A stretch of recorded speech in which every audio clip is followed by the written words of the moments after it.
Good evening, everyone. Is everyone ready to begin? Yep. Good evening, members, officers, members of the public. Welcome to the annual meeting of the East Cambridgeshire District Council. Before we begin the formal business, I invite Reverend Eleanor Wally from Soham Parish Council to lead us in prayer. Thank you. It's a privilege to be invited back. I don't know whether that's because I was so awful the first time. Oh, do sit down, you're fine, please.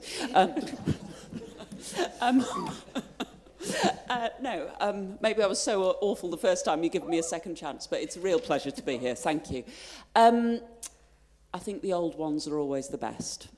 A higher kingdom, a higher goal, daily bread, the simple stuff, not asking for great things, but asking for what we and this district needs. This region needs forgiveness for ourselves and for those with whom we could have interacted better at the start of this new council year, and striving for a goal that isn't ours, but is for the common good, the good of the people we serve. I invite you to join with me in praying the Lord's Prayer. Our Father, which art in heaven, hallowed be thy name. Thy kingdom come, thy will be done, on earth as it is in heaven. Give us this day our daily bread, and forgive us our trespasses, as we forgive those who trespass against us. And lead us not into temptation, but deliver us from evil. For thine is the kingdom, the power and the glory, for ever and ever. Amen. Thank you, and thank you for all that you do for us. Thank you. Thank you, Eleanor.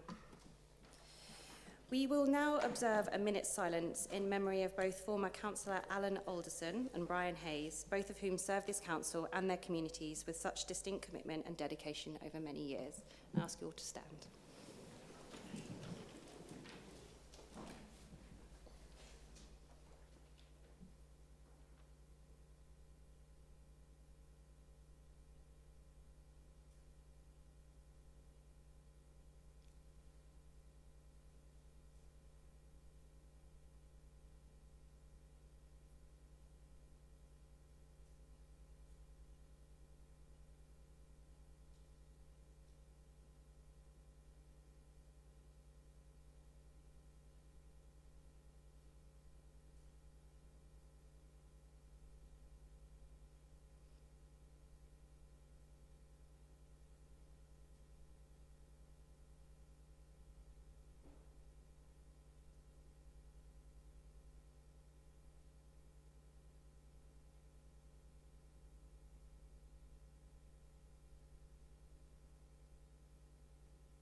Thank you. Are there any members who wish to say a few words? Councillor Bailey. Thank you very much, Chair. I would just like to say a few words in tribute to former Councillor Alan Alderson. I was incredibly sad to hear of his passing. He was our friend and colleague, former Councillor Alan Alderson. He served as a member for the Swaffhams from 2004 to 2019, and he served on many different committees and working parties in his time, and was chair of the Section 106 Working Party way back in 2006 and the Development and Transport Committee in 2014. Alan was a keen political activist from very early on in his life. He actually stood for Cherry Hinton in Cambridge back in the 1970s. And Alan's friend, Alan Shepherd, had this to say about Alan's early years. Alan Shepherd says, "I was visited by the then Cambridge MP, the late Sir David Lane, accompanied by a cheery-faced young man by the name of Alan Alderson.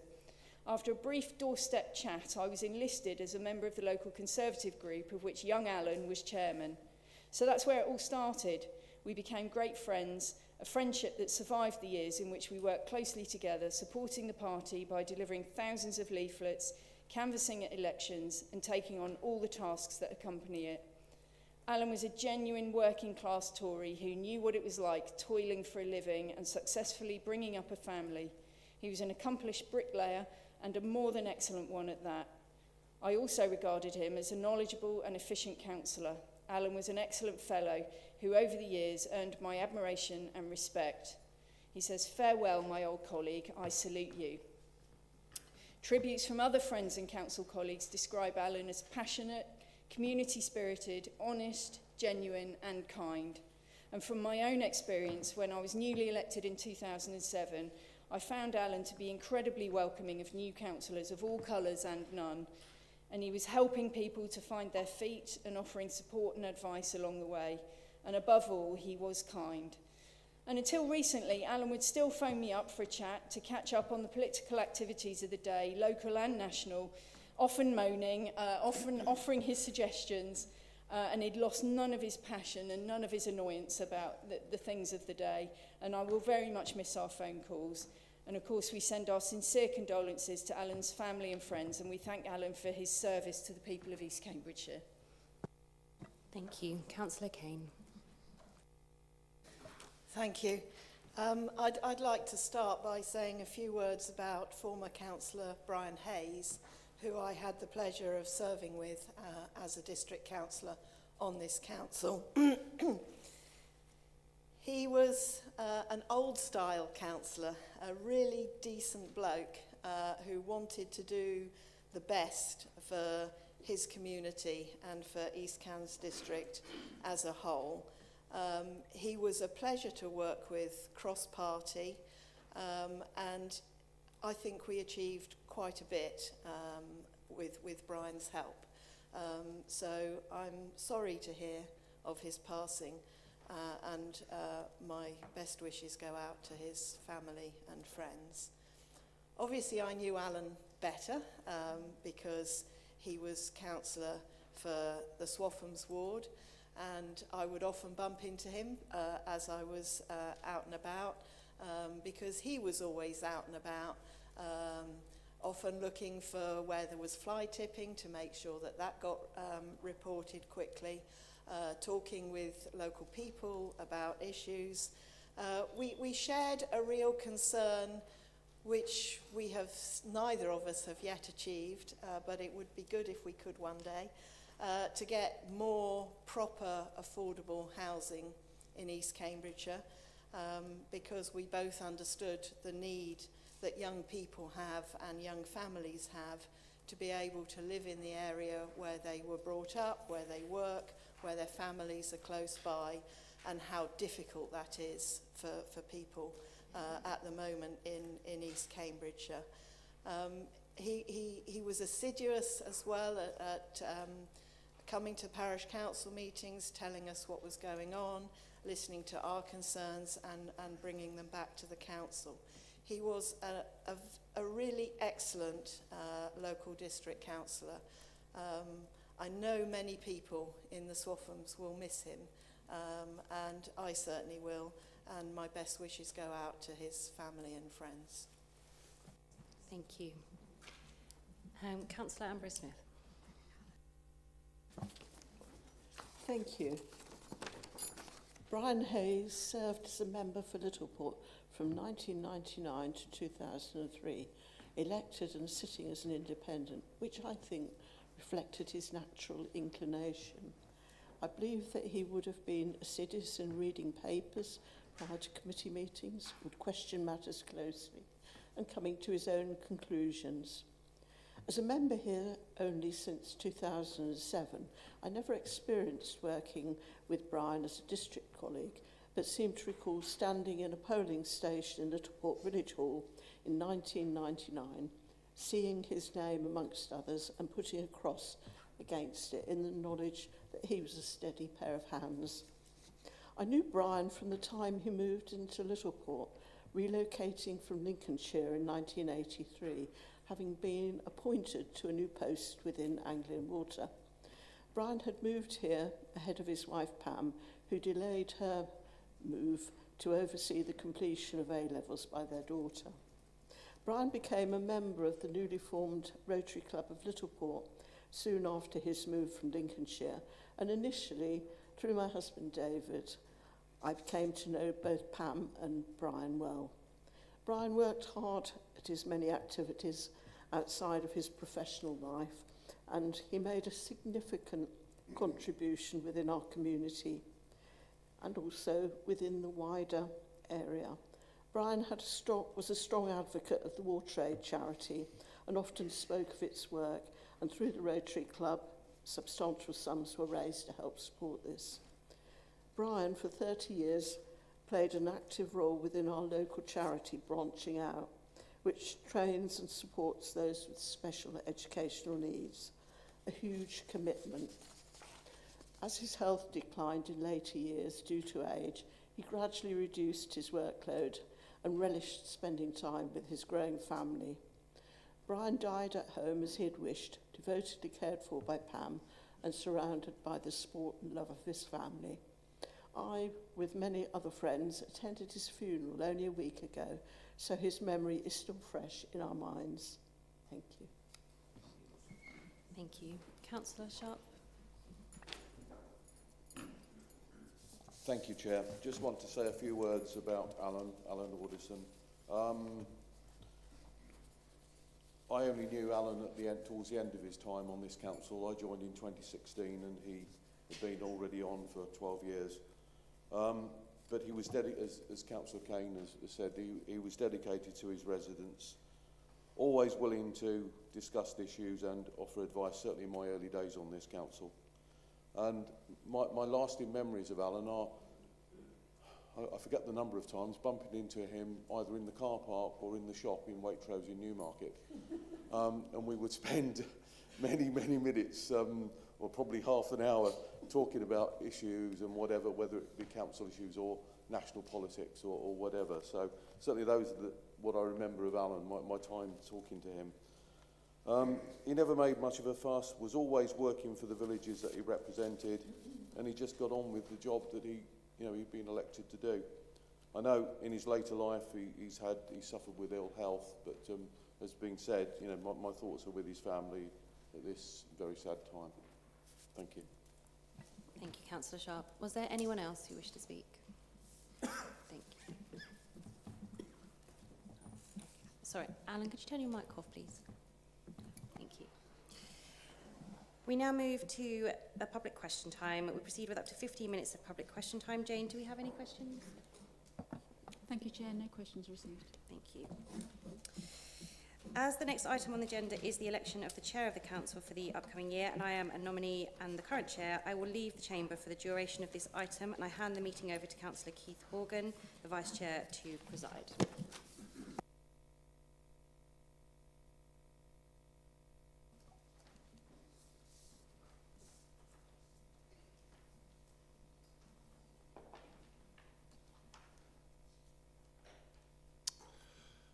Item 2 is the election of the Chair of the Council for the 26-27 municipal year.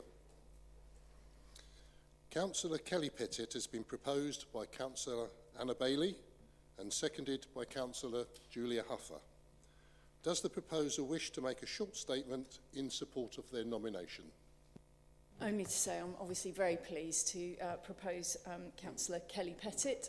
She's done a fantastic job last year, and I hope that she will continue to enjoy the next year. Thank you. There has been no nomination from the Liberal Democrats and Independent Group. Therefore, the vote will take place by a show of hands.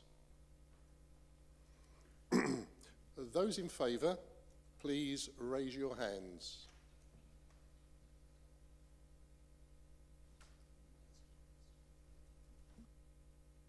Thank you. Those against, please raise your hands.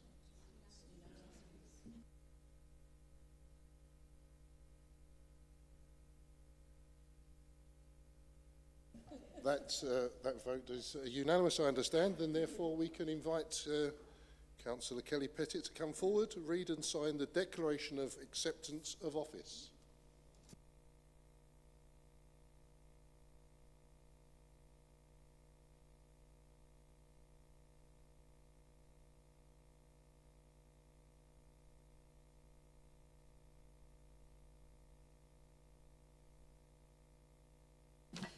Thank you, everyone. I, Kelly Pettit, having been elected to the office of Chair of East Cambridgeshire District Council, declare that I take that office upon myself and will duly and faithfully fulfil the duties of it according to the best of my judgment and ability.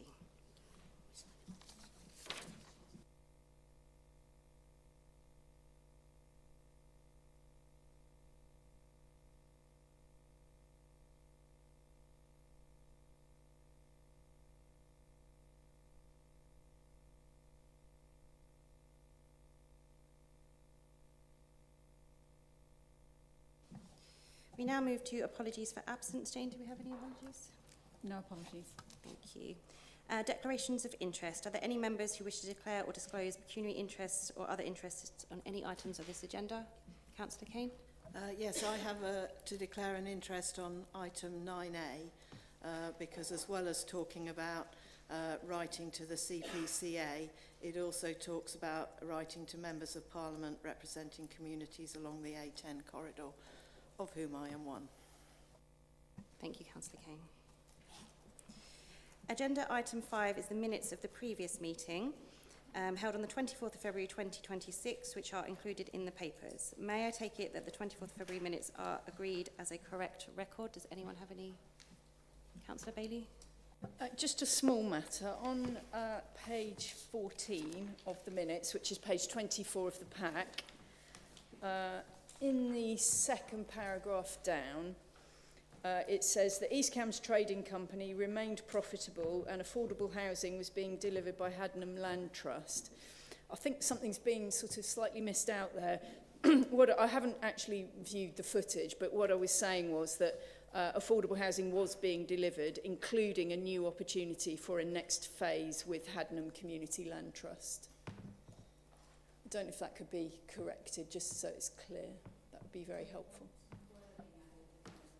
Yeah, so it needs to read, trading company remained profitable and affordable housing was being delivered, including a new opportunity for a next phase at Haddenham Community Land Trust.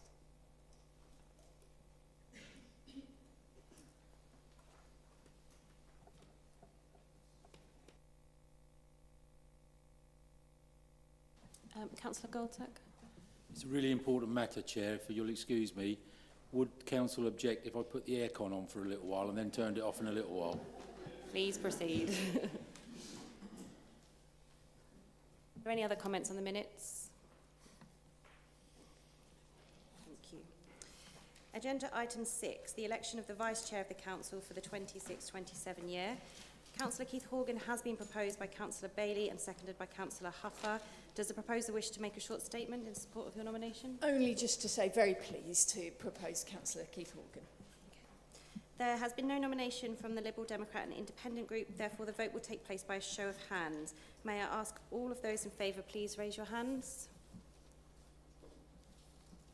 Is that unanimous? Therefore, Councillor Keith Horgan is duly elected the Vice Chair of the Council.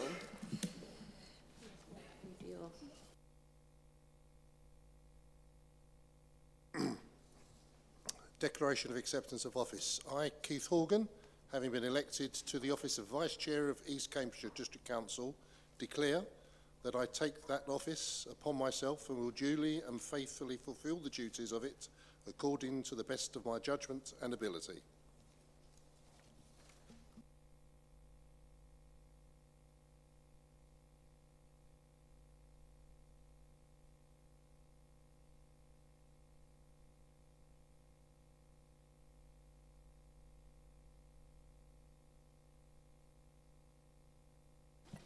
Thank you. Agenda item 7, Chair's announcements. I was just going to mention that we're delighted to welcome the Knife Angel to Ely. The Knife Angel, made from over 100,000 seized blades, was created by the British Ironworks Centre to highlight the negative effects of violent behaviour and the need for change. The Knife Angel will be here until the 17th of June, and I do encourage all members to attend some of the events taking place alongside its visit. Agenda item 8, petitions. Are there any petitions to be presented? No. No. agenda item 9, which is notice of motions under Procedure Rule 10. So we have received 3 motions under Procedure Rule 10, and we're going to take them in the order that they were received. The first one is the future of the A10. Do I have a proposer? Councillor Happy to Vellacott. propose the motion, Chair. And the seconder, Yeah, Councillor Denny. And you reserve your rights? I do. Thank you.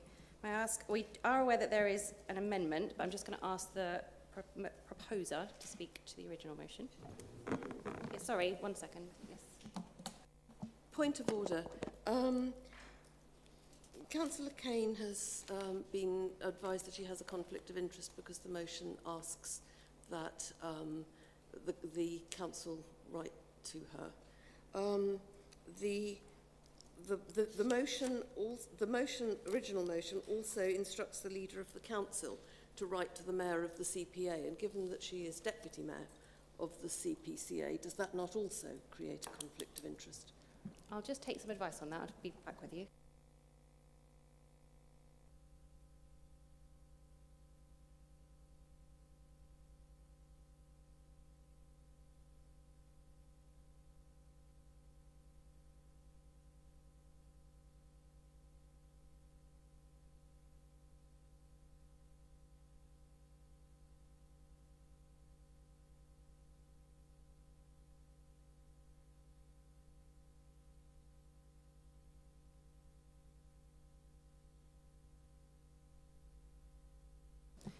We're just going to take some advice on that, so just going to take a quick 5-minute recess, if that's okay.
you very much, everyone.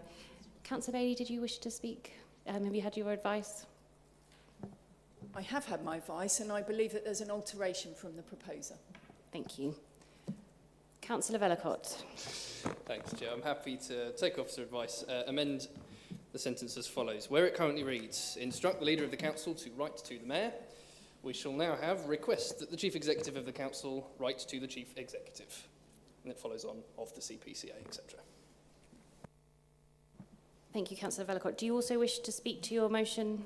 I do, but I believe Councillor Dupre is going to interrupt me. No, I'm going to raise a point of order. The Yes, point of order Councillor. I was going to raise was, does that not also affect the subsequent paragraph? Because that also instructs the Leader of the Council. Yes, I was referring to both paragraphs. Well, right, okay, so that applies to both paragraphs. Yes, thank you, Councillor Dupre.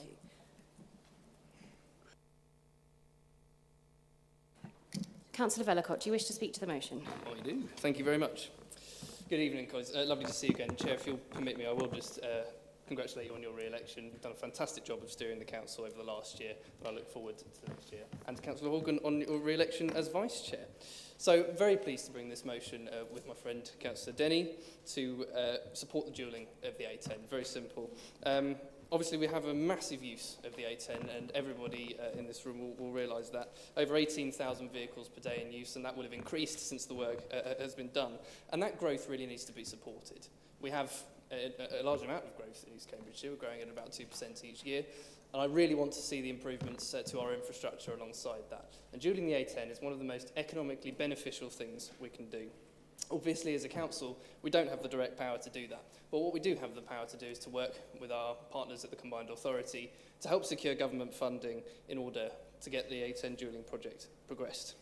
There are, of course, some enormous consumer benefits to dualling and mobility, a massive rise in capacity being chief among them. And obviously, yes, it will help people get from East Cambridgeshire down to Cambridge for work and possibly education. But also, we have to bear in mind that there are a lot of people coming to us as well. And we want to make East Cambridgeshire that centre of sustainable, good quality growth. And the need to upgrade the A10 has been in place for a very long time, since the 1970s at least. And obviously, this council has supported some of the work on some of the options as well. And Councillor Denny and I obviously went through a number of those options. But we think a better thing for this council to do is to say we want to work with the Combined Authority. We want to ensure those that really have the power, so some of our local MPs, get behind this project in particular. And obviously, alongside the dualling, there'll be a number of improvements to active travel and also to the sustainability of the route in the long term, which I think is very beneficial indeed. What we're asking the council to endorse is writing to the Combined Authority in the way that has now been described, to invite them to push further, and obviously bearing in mind the Mayor's commitment to dual our major A roads across this county. We really want to see some progress on it. Obviously, it's a very long-term project, but we would like to see some progress on that matter, and we have a number of people involved in that process. So I think we all realise that the upgrades to the A10 are absolutely critical, and I hope, therefore, that we will finally nail our colours to the mast and support the full dualling of the A10 between Ely and Cambridge. Thank you, Councillor Vellacott. We have received an amendment which has been circulated, and I believe it's Councillor Alison Whelan as the proposer and Councillor... Oh, the other way around. Sorry. Councillor Christine Whelan is the proposer. And, sorry, Councillor Dupre is the seconder. Sorry, apologies about that. Do you wish to reserve your right, Councillor Dupre? To speak? If seconded, yeah. Councillor Whelan. Thank you, Chair. The A10 between Ely and Cambridge is one of the most important transport corridors in East Cambridgeshire. It is the road people travel on every day. It is something that we rely on to get to work, school, medical appointments, for caring responsibilities and for local businesses. The original motion rightly recognises that this corridor needs improvement. That is not in dispute here, but this amendment recognises something equally important. The full dualling of the A10 could be part of the long-term answer, but this cannot be the only answer we need to consider. Dualling a road of this length is not simple. It would involve very significant land take. It would affect farmland, drainage, trees, hedgerows, habitats, wildlife corridors, and the wider landscape of the fens. It would raise serious questions about biodiversity, carbon, flood risk, noise, air quality, and the impact on communities along the route. We only have to look at the A421 and the A428 as well as the A14 to see the total devastation of the farmland and rural areas, as well as the habitats of wildlife. Those issues do not mean we should do nothing though, but we must be honest about the scale of what full doing will involve. We have seen across the eastern region that major transport schemes can take many years, sometimes decades, to move from a desire to delivery. The A11 is a good example. The final 5 ways to Thetford section, which completed the dualling between the M11 and Norwich, opened to traffic in December 2014. The A11 has taken several years, with only parts of it being done at a time. Lowestoft's third crossing, now the Gulf Wing Bridge, is another example. Something I remember being talked about from my early childhood, the need for a third crossing that had been discussed for over 50 years before the bridge finally opened to traffic in September 2024. These examples matter because they show 2 things. First, major infrastructure can eventually be delivered when there is a sufficient funding and if it is proved to be needed. But second, it can take a very long time. If we make the A10 a doing or nothing argument, we risk condemning residents to many more years of congestion while waiting for a scheme that is not currently funded and may not be deliverable in the near future. At present, the government has indicated that the A10 is not a national funding priority. That matters. Without national funding, full dualling could sit in reports, studies, consultation documents and political speeches for another decade while people in East Cambridgeshire continue to face delays and safety concerns. So why is this amendment important? Because it keeps the long-term ambition for major A10 improvements alive, including the possibility of partial or full dualling where that can be justified, funded and delivered. But it also says we cannot wait indefinitely for the biggest and most expensive version of the scheme before making any progress at all. We need a different phased approach.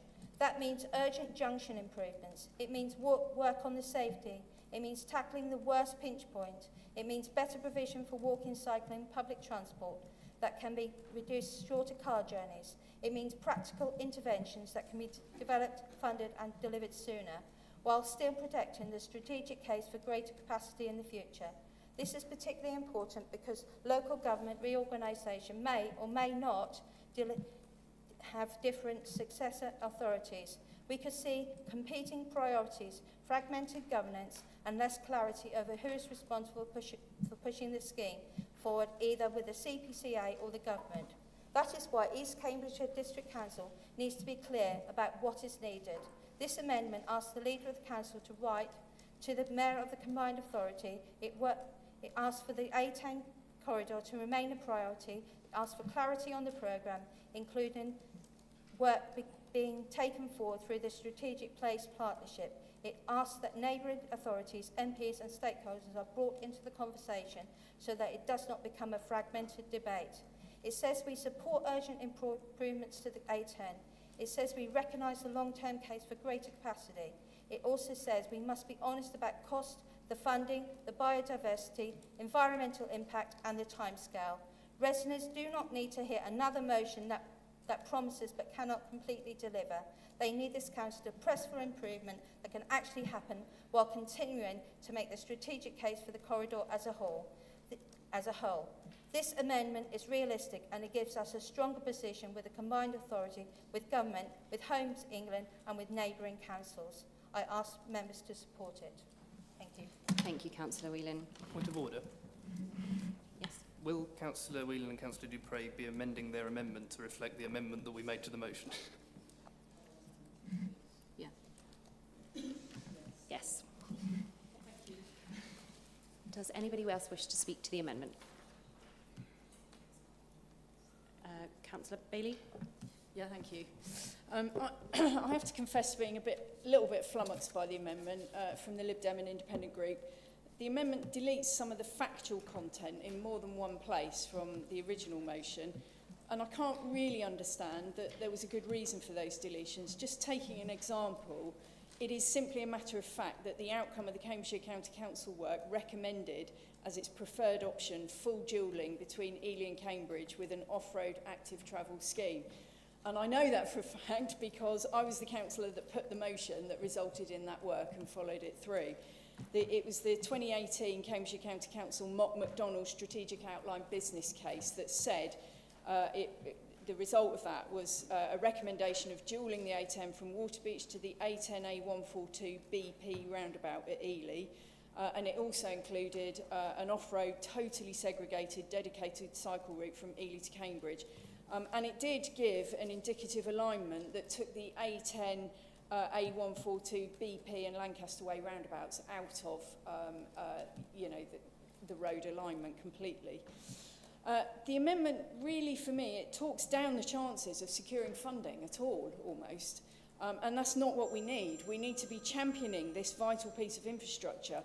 We need to articulate why it's absolutely necessary to support the Cambridge growth ambitions and the two Greater Cambridge local authorities, the Mayor and the government.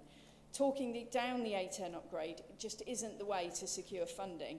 And I do think that mentioning local government reorganisation is a bit of a red herring. This road already falls between different local authorities, so that situation already exists.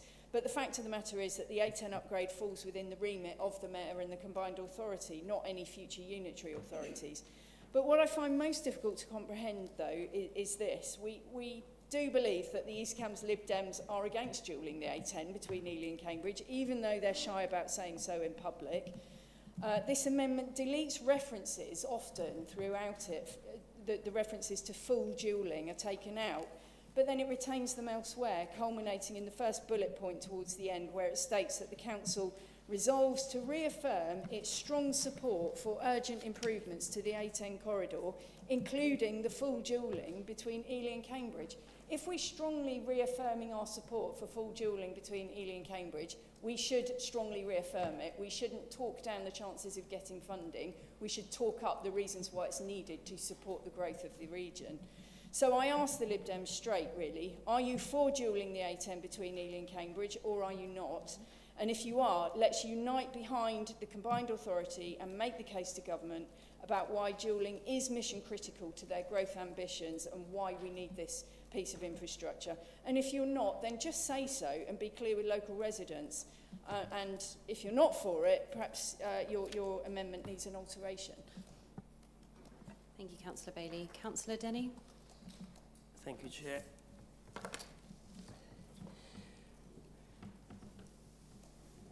Naturally, I'm disappointed with this motion.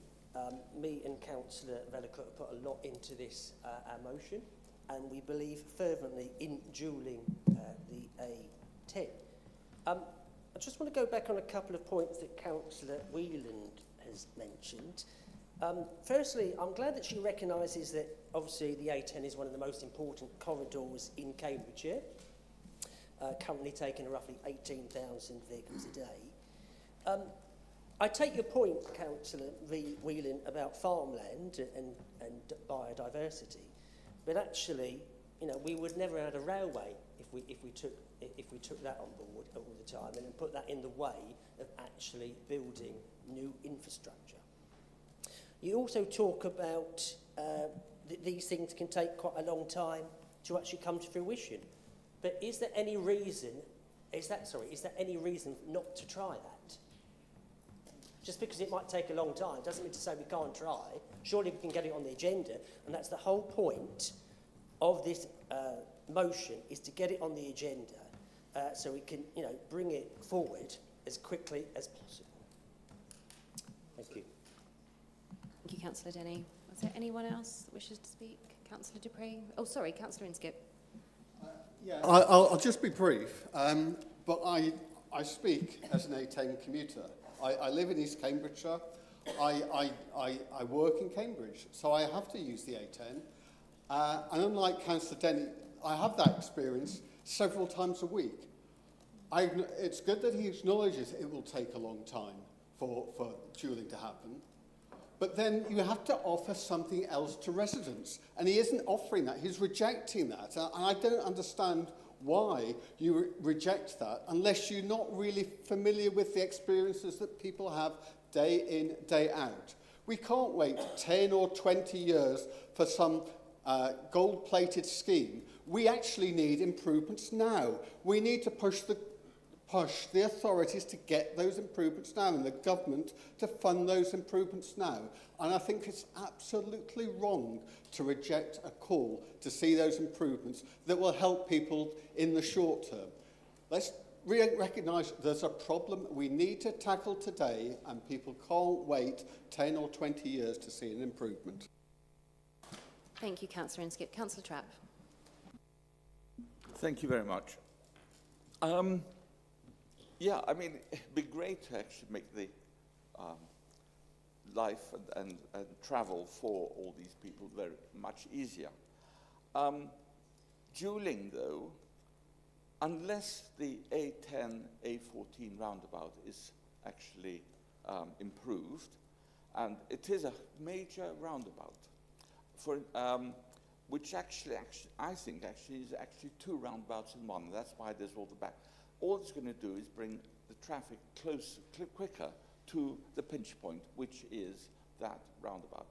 Mention was made of the A421 and A428, and the point about that is it will join the I commuted along that line about once a week, going to the Open University, and the point about that was we joined the A1 from the A428, then left the A1 to the A421, and both sides of that road were dueling across that intersection. That was the pinch point was the Black Cat roundabout, but the solution, which is now correct, is having the dual carriageway on both sides of it. So that worked. The problem about the A10 ending in Cambridge is it's almost like a sort of buffer. Oof, it's like a train terminal. It stops there. I've never actually ever sailed through the A10 roundabout without having to wait in a queue. Thank you. Thank you, Councillor Trapp. Does anyone else wish to speak before I move to the seconder? Councillor Dupre, did you wish to speak? I firmly believe that there is no disagreement around this chamber that the A10 from Milton to Ely is no longer fit for its current purpose. It hasn't been for quite some time. The question is, how can the combined authority fix this quickly and affordably? A full dualling scheme would take many years to plan, design, cost, consult on and construct, while residents wait and wait and wait. And the government has given conflicting messages about the extent to which it may be committed to an expensive and lengthy project on the A10. Meanwhile, in just 2 more short years, if the Conservatives on East Cambridgeshire District Council get their way, the A10 from Milton to Ely will be cut in half, with 2 separate councils responsible for half each. It currently falls within one single highways authority, Cambridgeshire County Council. Councillors from the massive new Northern Council centred on Peterborough would have no interest at all in a road so many miles away. Full dualling of the A10 from Milton to Ely is the most expensive option on the table, and the government expects the combined authority to provide 15% of the cost of any scheme it puts forward. I've not heard anything tonight to tell us where that 15% is going to come from. It's not apparent that there's any immediate certainty of finding that 15%, and it's 15% of a very, very large number. Residents want solutions quickly, and ones that don't trash our environment or completely divide communities from each other. They are rightly suspicious of politicians promising jam tomorrow or in 10 years' time. There are interventions that the combined authority could promote now and afford now. Junction improvements, safety works, active travel provision. These would be quick to design and install and provide solutions now to today's problem. I commend this amendment. Thank you, Councillor Dupre. Councillor Vellacott. Thank you very much, Chair. I obviously thank Councillors Whelan and Dupre for bringing this amendment and for thinking the motion through. But I have to admit, I agree with Councillor Bailey, the fact disappearing from some of that is slightly concerning, and I'm afraid the only things it appears to add are sort of things that it suspects that we might not be able to do. Well, I'm not going to stand here and tell the council that we as a district council have the authority to deliver any improvements to the A10, but what we do have the power to do is to nail our colours to the mast, and this amendment sort of sticky tapes our colours to the mast. And I would rather we took a position, everything that Councillor Dupre has mentioned, all the improvements, can be done alongside full duelling. And I think residents would thank us for being ambitious on that front. And we know it's what residents are looking towards. There's been extensive engagement work, which is written in the motion, which I won't repeat here. But obviously, I want residents to be able to get to work quicker and have the other improvements as well. It's a big vision of an ideal of which this council is only a small part. And I think us setting the trend by standing behind the combined authority is the best way to do that. And like I say, whilst I thank the proposers of the amendment for this, I don't believe that will be achieved through passing this amendment, so it won't have my support. Thank you, Councillor Vellacott. We now move to the vote on the amendment. May I ask all those in favour of the amendment to please raise their hands?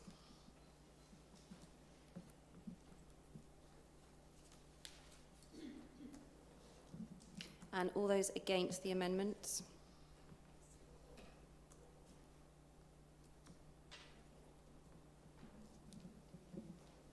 Okay. The amendment falls. We now move back to the original motion. Does anybody wish to speak to the original motion? Councillor Bailey? Yeah, thank you. Just to pick up on a couple of the comments that were made previously, roundabout design is not quick to design and deliver. Someone who bears the scars of trying to get the A10 BP roundabout upgraded over many, many, many years knows that it is certainly not a quick or easy process at all. But the reality is we just cannot continue putting more and more traffic on the A10 without proper commitment to a major improvement scheme. Now, the current work is looking at a number of options. So no one is absolutely wedded to dualling, and what our motion says is that we believe that dualling is the most effective, because you have to look at the size of the problem that is coming towards us. So for me, you know, dualling is the most effective option between Cambridge and Ely. I'd prefer that it was going all the way to Kings Lynn, certainly to Littleport. I think realistically we need to focus between Cambridge and Ely. That's exactly what I've been working towards for a very long time. We've had massively piecemeal changes, like little fiddles here and there with junction improvements over the last 50 years. We've got poor maintenance, we've got poor visibility, we've got a very poor safety record. There's been massive increase in traffic volumes. There's 11,000 new homes at Waterbeach, 8,000 at North East Cambridge if it gets off the ground, 3,000 in North Ely, 1,500 at Littleport. I could go on. And of course, we've got the enormous growth ambitions, up to 77,000 in the Greater Cambridge local plan and 150,000 more in Greater Cambridge through the government's proposals. This is absolutely mission critical to the economic growth of the region, and fiddling about with junction improvements is not going to deal with the scale of what is required. The A10, you know, there's a reason why it's the A10. There's the A1 and the A2 and the A3, and then we get to the A10. It's a major road. Frankly, when you drive down it at the moment, you would think it was a sleepy little Blackwater, the way that it is poorly maintained and so on. And I can update to say that Mayor Paul Bristow did recently meet with the Minister to discuss the importance of the A10 to the economy of our region as a whole. And we know that government expects 15% of funding for schemes like this to be from local resources, but the Minister absolutely understands the reality and is sympathetic to the reality that a full dualling or new road realignment you know, just cannot be resourced locally. The CPCA just isn't funded to that sort of level.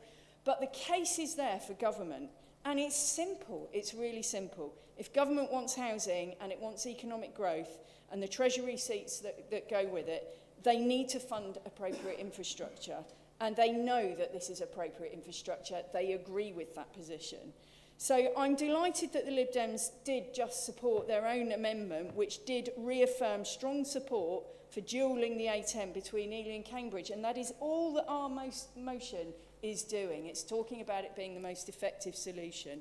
So let's unite, let's support the combined authority in its efforts, let's champion the case to government, and let's send a united message by supporting this motion. You know, somebody once told me that we couldn't have the Ely Southern bypass.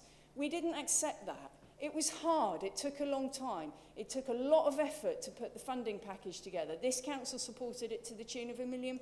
We hadn't done something like that before. It was an absolutely massive effort, but you only get there by starting and going along that road and championing it and making it happen. And talking things down and giving up before you even start is not the way. So please let's send a united message of support to the combined authority and the government, and ask our MP to go championing this important piece of infrastructure. Thank you, Councillor Bailey. Councillor Goodall. Thank you, Chair. I'd like to also congratulate you and Councillor Horgan on your re-elections. I fully support this motion proposed by Councillors Vellacott and Denny. The A10 from Milton roundabout through to the A10 142 roundabout to Ely, commonly known as a BP roundabout, is a vital route for the people, businesses of East Cambridgeshire and also the holiday travellers to North Norfolk in the summer. I personally, as a Littleport councillor, would have preferred the dualling to continue until the roundabout in Littleport that links the A1101 to Mildenhall. But small steps. Let's get the traffic and commerce moving by dualling the A10 as soon as possible between our two great cities of Ely and Cambridge.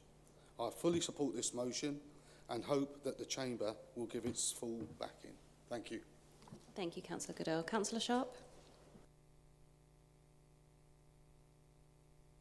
Thank you, Chair. A few points really on this.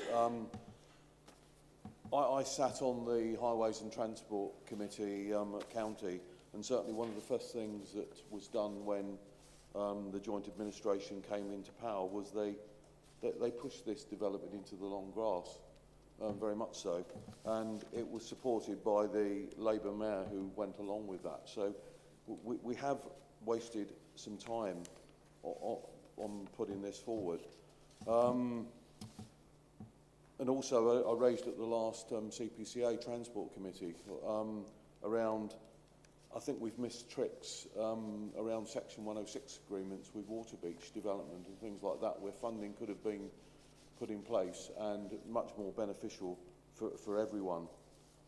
It's a difficult scheme with a number of issues. As Councillor Trapp mentioned, you've got the A10, A14 junction at one end, and Councillor Goodall, you've got the BP roundabout at the other end of it. And it's not, part of that road is not safe, and I'm going to come on to that in a moment. And funding is obviously an issue, but I would hope that we can get a united front on this. I mean, where I come from this is on safety, and I don't use this road anywhere near as much as Councillor Inskip or others, but I just wanted to mention a personal experience which happened 2 weeks ago on election day. I was driving from Ely at about 4:30. I had a meeting with officers here, driving down to South Cambridgeshire to help them with the election. And between coming out of Streatham, I was overtaken by one car. I had a solid white line on my side. I was overtaken by one car who went past that. I was doing about 50, 55. I wasn't hanging about. And then about 3 or 4 minutes later, there was a car coming the other way who overtook 4 cars, and I had to brake. I don't think it was the same guy coming back to get me, because he didn't get me the first time. But joking aside, that's the lot. I haven't driven on that road for a while, so if that's I know it's a very short sample, but if that's a daily occurrence that's happening on that road, then from a safety point of view, we need to be doing something. But I hope we all do support this. Thank you. Thank you, Councillor Sharp. Councillor Bill Hunt.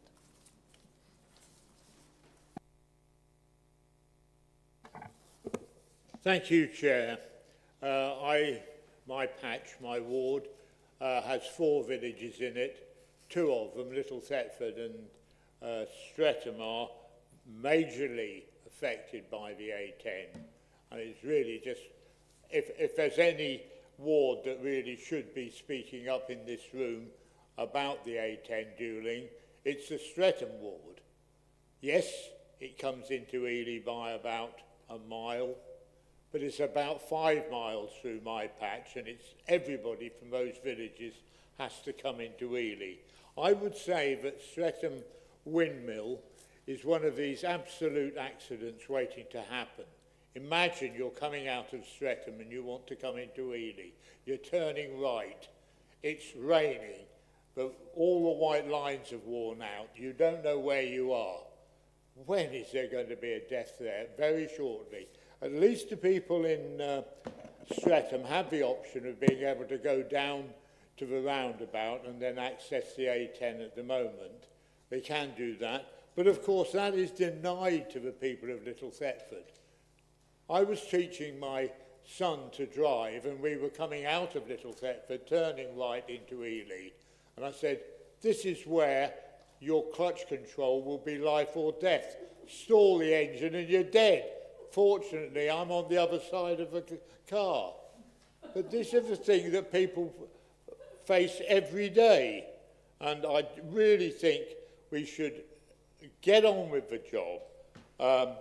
The government-appointed inspector has just recently, despite the efforts of myself and the chairman of Streatham Parish Council, given permission for 127 houses to be built on the western side of the current A10.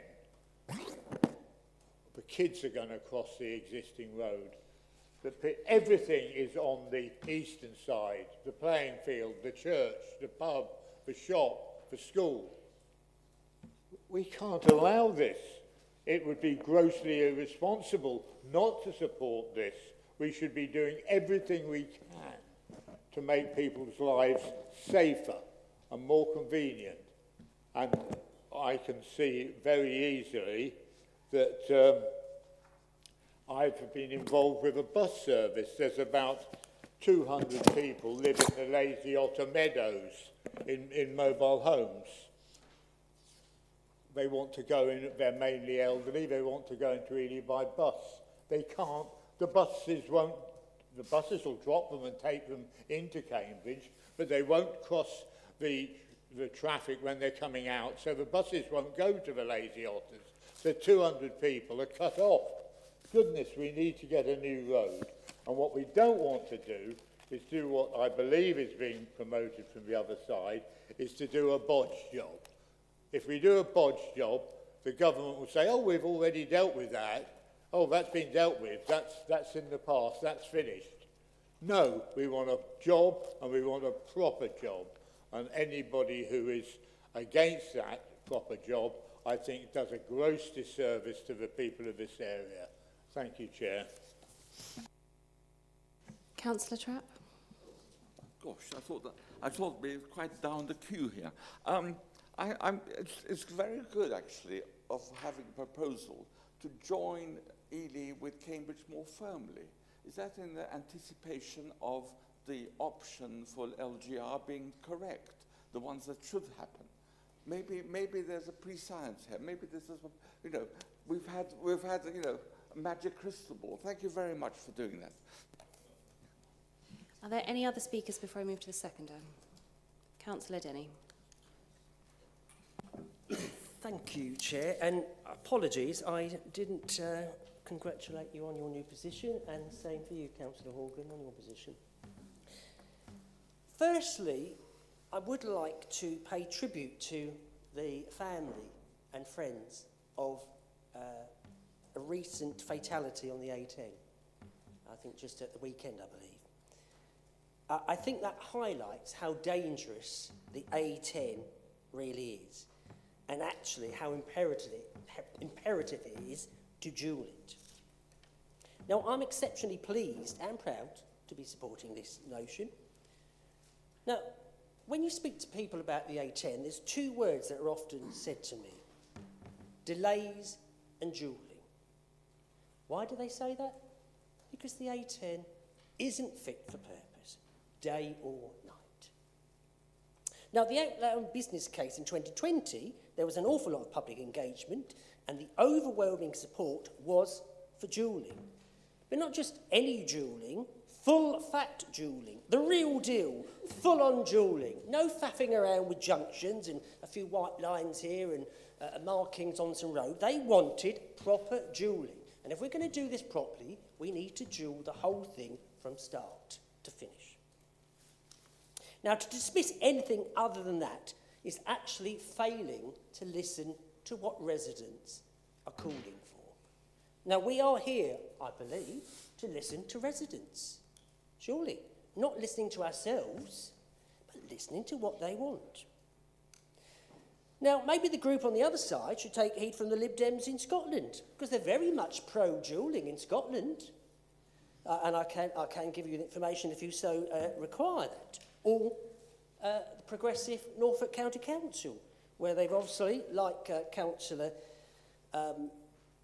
Christine Whelan has said, you know, about the 811, which is actually a superb road now.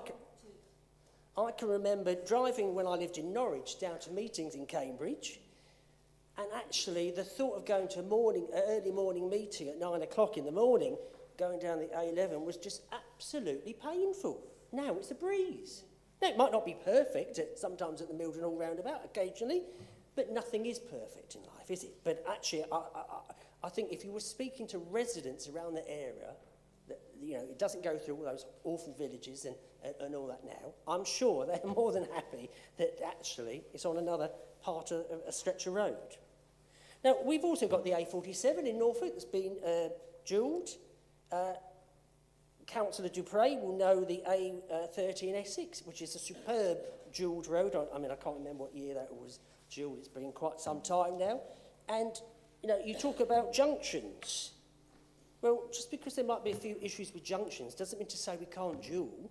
What about root cause analysis? We just sort the junctions out. Now, and that might not be as simple as just me just saying, I want to sort them out. But if we don't try, we're never going to do anything, are we? And if you look at the A130, the Sadler's roundabout on the way to Southend and Benfleet and that, it's just superb what they've done there. And it shows what can be done. So we don't need to faff around with duelling and wasting money on that. Money that actually could be going into actually duelling it. Now, modelling from the combined authority does confirm that actually junctions actually attract increased delays on the side roads of the A10. So do we really want to be causing extra issues to local people on their local B roads or whatever? Really, is that what the aim is? I just don't understand that. Why would you do that? It also shows that junction improvements are not comprehensive in reducing the flow increases or reducing overall traffic delays. Now, we all understand about safety barriers and how they can improve safety, and obviously a dual carriageway would have safety barriers. Just letting you know you have 30 seconds left. 30 seconds, oh my God. God, and isn't there any dispensation for the first time? No. Right, so I'm just going to read quickly what the president of the AA says, Edmund King. So dual carriageways have been found to improve safety and reduce congestion compared with single carriageway roads. The extra lanes and the barrier between the vehicles travelling in opposite directions make it easier and safer for slower traffic to be overtaken, thus enhancing road safety. He actually cites the A11 as a prime example. Councillor Denny, I'm afraid that's your time. Thank you very much. Councillor Vellacott. Thank you. I'd like to thank Councillor Denny very much indeed, not only for that fantastic contribution, but also for the many, many weeks of work he and I put into it over probably far too much coffee. Councillor Hunt is absolutely right. What residents want is best achieved here in an all-encompassing project. And the danger is we do it bit by bit. It's not all going to get done coherently. It will not do. And frankly, I don't want to be part of a council which sort of hedges its bets on this matter. We know we don't have the legal authority to deliver this, or the money, or God knows. But what we do have is the chance to take a principled stand about it and call on our partners in the combined authority and in government as well to do that. But obviously there's been a lot of mention about the politics of national government concerning duelling of the A roads and the A10. For this motion, it's about principle. And we're not saying specifically, oh, we want such and such an option. We're not saying from the combined authorities outlined strategic business case that we want to pursue a particular option. We are saying we will back any proposal which duals the full extent of the A10. But of course, not just duals the A10. We just stick a dual carriage wherever it is now. It's, of course, not going to work appropriately. So the inclusion of roundabouts, as we've said, is an important step there. The inclusion of environmental measures, the inclusion of those measures which will make the A10 more accessible for people because, and in closing, I want to reflect on actually why we're doing this, why we've brought the motion in these specific terms. It's because we have an enormous number of thriving businesses and commuters, as Councillor Trappen and Skip have said, that need to get to Cambridge better. Of course, congestion in Cambridge is an issue in itself, and we're not going to solve the entire world overnight. But I think taking a principled stand for this and saying to them, actually, we have growth in this area, but we have in East Cambridgeshire been badly let down on infrastructure. And this is the one project, this and the Ely North Railway Junction, which has a massive return on investment for that growth. It's what the people of East Cambridgeshire deserve, and that's why we've written the motion in these terms. And we've done that very specifically and very carefully. So in concluding, Chair, I'm looking forward to seeing the actions implemented here. I'm looking forward, if the Councillor is agreeable later, to returning to the Overview and Scrutiny Committee at the Combined Authority and pushing the Mayor to get as much done on this as we possibly can. And the government, as Councillor Bailey has said, is already recognising the importance of this project. And we really need to get it going now. We are a small council, but we have always punched above our weight, and I see this to be no different at all. Thank you, Councillor Vellacott. We now move to the vote on the original motion. May I ask that all those in favour please raise your hands?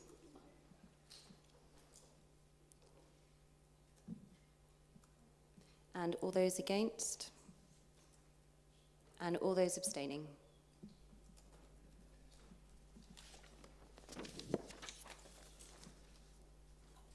Thank you. That motion is passed. We now move on to the second motion, which is the High Street bank closures and the financial inclusion in East Cambridgeshire. I have Councillor Inskip as the proposer of this and Councillor Christine Colbert as the seconder. Do you wish to reserve your rights?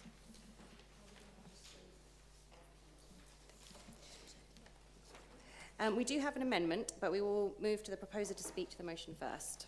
Councillor Inskip. Chair, I'm pleased to propose the motion before us on High Street bank closures and financial inclusion in East Cambridgeshire. And it's not simply a motion about banks, it's about fairness, independence, safety, and whether residents in rural districts like ours are being left behind as essential services retreat from our high streets.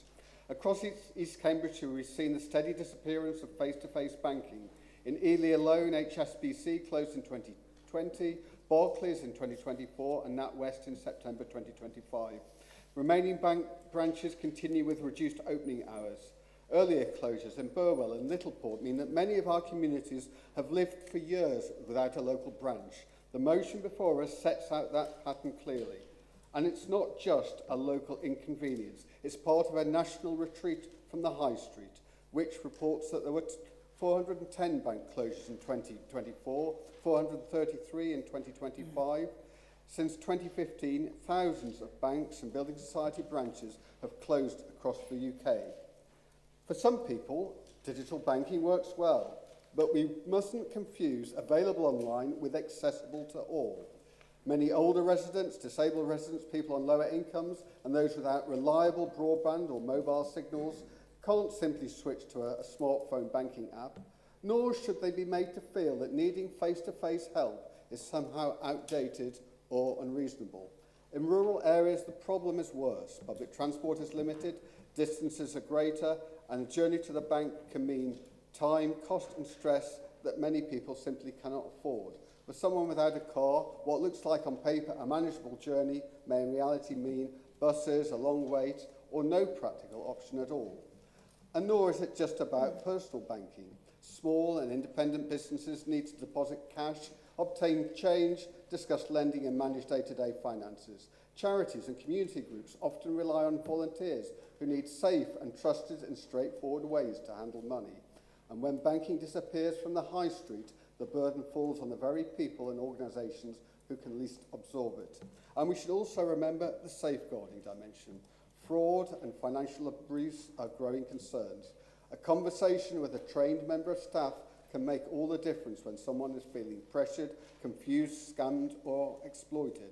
An app cannot always spot vulnerability. A call centre cannot always provide reassurance. Sometimes people need to sit opposite another human being and get trusted help. Now, the post offices provide an important service. Under the banking framework, customers of many banks can access everyday services such as cash withdrawals, deposits and balance checks. But we must be honest, that is not the same as a full bank branch. It just doesn't provide the same access to advice, fraud support, safeguarding, business banking or relationship banking. Post offices are valuable community assets, but they cannot be expected to carry the entire weight of a banking system that's withdrawing from our towns and villages. The current regulatory framework is too narrowly focused on access to cash. The FCA's access to cash rules require firms to assess the impact on cash withdrawal and deposit services before closures. That matters, but it's not enough. Banking is more than cash. It's confidence, it's advice, it's protection from fraud, and it's human support when something goes wrong. Banking hubs may be part of the answer, and we should pursue every opportunity for East Cambridgeshire. But the present system still risks disadvantaging rural districts because of strict criteria and standardised assessments that don't always capture the real-life barriers that many residents face. And that's why this motion is practical and proportionate.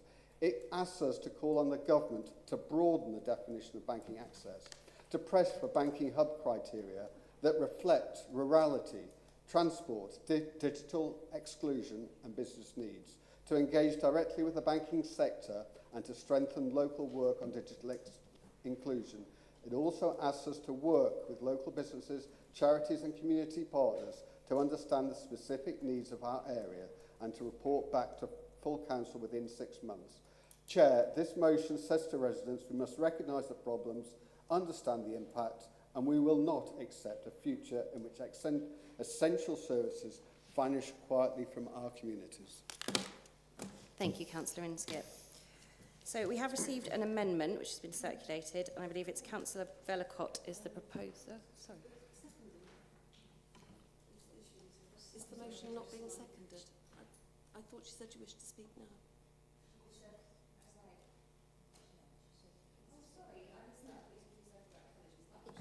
Sorry, Councillor Dupre, thank you. Yes, thank you very much.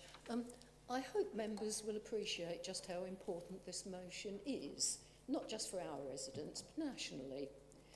This subject's been scrutinised very carefully. A lot of thought's gone into it, and what we're seeking to do is to improve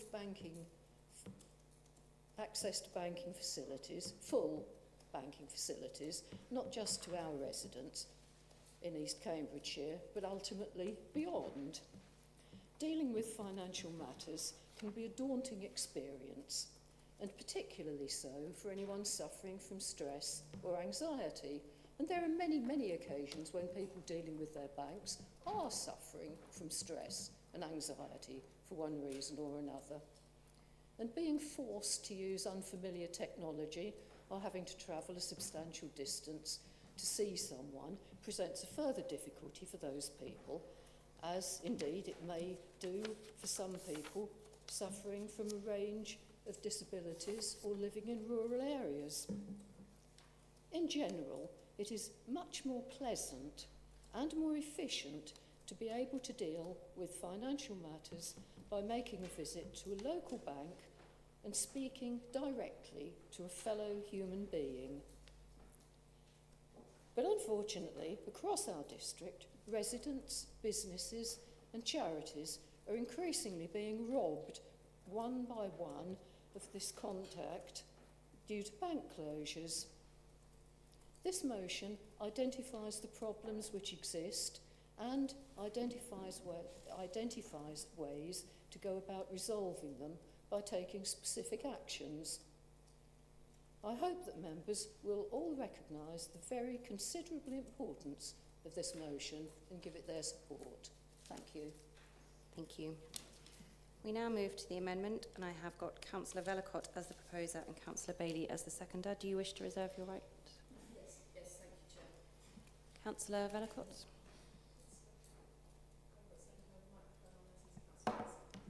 Sorry, is that point of order?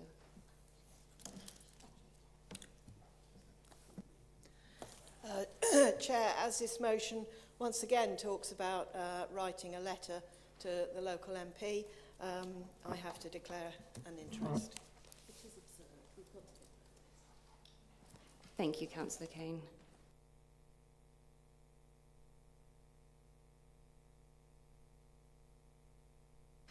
Councillor Vellacott. Thank you, Chair. I would really like to genuinely thank Councillor Skipper and Colbert for bringing this motion. And perhaps somewhat surprisingly, I would like to start by saying I really agree with an enormous amount of what you've said. And the reason I've brought this amendment is not in any way to dispute that term at all. The reason I've brought the amendment is because the motion is incredibly long with an enormous amount of actions which I believe would waste this council's officer's time. The motion lists some very important issues, but in a very confused way, with no real clarity about what it was trying to achieve. We do need, of course, we need our residents to be able to access banking in person. And we also need to help people to make that alteration, which, you know, whether we like it or not, is happening, to digital and online banking. And it will change incrementally, but of course, we should always give our residents a choice. One of the other things I amended in this motion is where it says many residents are digitally excluded, including those on low incomes, etc. And speaking from my family background, we're not all digitally excluded, and that problem is decreasing, although it is very slow indeed. So I've removed a fair amount of excess detail and actions, like writing to the Chancellor of the Exchange. The Chancellor is too busy raising our taxes, I'm afraid, to read anything that we write to her. But I do agree with the importance of the issue. So I wanted to focus it really on the actions that this council can do. Of course, this is a private sector issue, and we are a public sector body. And so we're not going to be able to, so it's why I've removed the action about writing to banks. I didn't think that if we write to the CEO of Barclays, something is going to change. So we've removed that detail. We've added in a single letter to our Member of Parliament. I don't care whether she has two roles. She has a national role, and the motion is calling for regulatory change. That's the channel to do that. And I added in specific action as well for our economic development team to ensure that digital skills are around in all that area as well. It is an important issue, very important issue indeed. But our focus, it's my belief, should be on providing that information as best we can to residents. And I've also added in some details in the council notes, that section, about the Lighthouse Centre in Ely's and the banking hub in Ely. I believe banking hubs are very important, which is why I put in the thing about specifically writing to Link and Cash Access UK. Link do the assessments for where these points are going to be. Cash Access UK are responsible for delivering them. I believe that's where we can have the most impact. It is difficult because, it's a very important issue. And if the motion went through exactly as it was, I wouldn't lose sleep. But what I really feel we should do is condense it down, get some nice positive actions in place, and move on. Thank you, Councillor Vellacott. Does anyone else wish to speak to the amendment? Councillor Wade? So if I was to summarise your justification of the amendment then, Councillor Vellacott, I believe I would be saying you've removed some facts, you have reduced its ambition in terms of who you want it to address, and you have included some anecdotal change based on your own life experience. Which I think is interesting considering the arguments you posed slightly earlier in the meeting in terms of your ambitions for the previous motion. Thank you. Thank you. Councillor Wilson?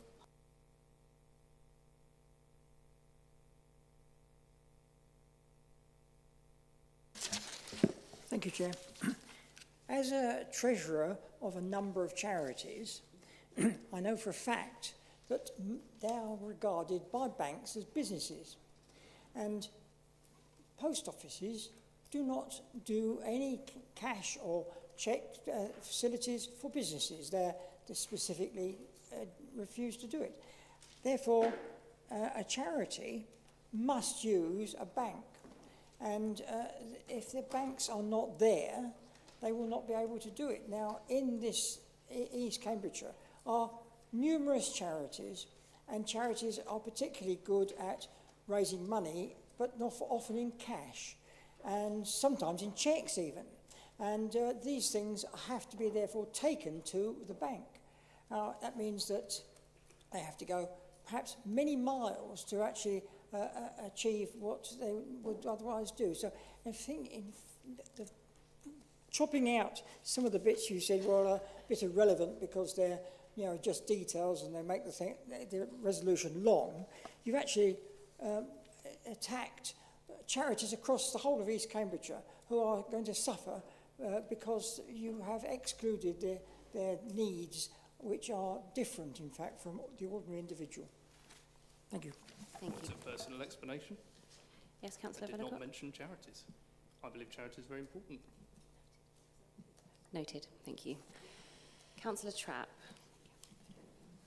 Okay. When I read the amendment, I thought it a double take because it's rather like, and I'm sorry, I apologise for all those younger people who might have not have read Catch-22 by Joseph Heller, which was a seminal work in the 60s. It was major, censoring letters that the enlisted men wrote back to us. And one day he would say, oh, I'll just leave everything out except the indefinite and definite articles. The next day it might be just, just take out, just leave the adverbs in, but nothing else, and so on. And it seems, I mean, it's a real hatchet job. And I'm sorry that we have this situation where what was a fairly well constructed motion has been actually chopped and changed. That's what I've got to say. Councillor Goodall. Thank you, Chair. As a Poppy Appeal organiser and charity work, I was contacted by Barclays Bank when Littlepool branch was closing because we put our money in there.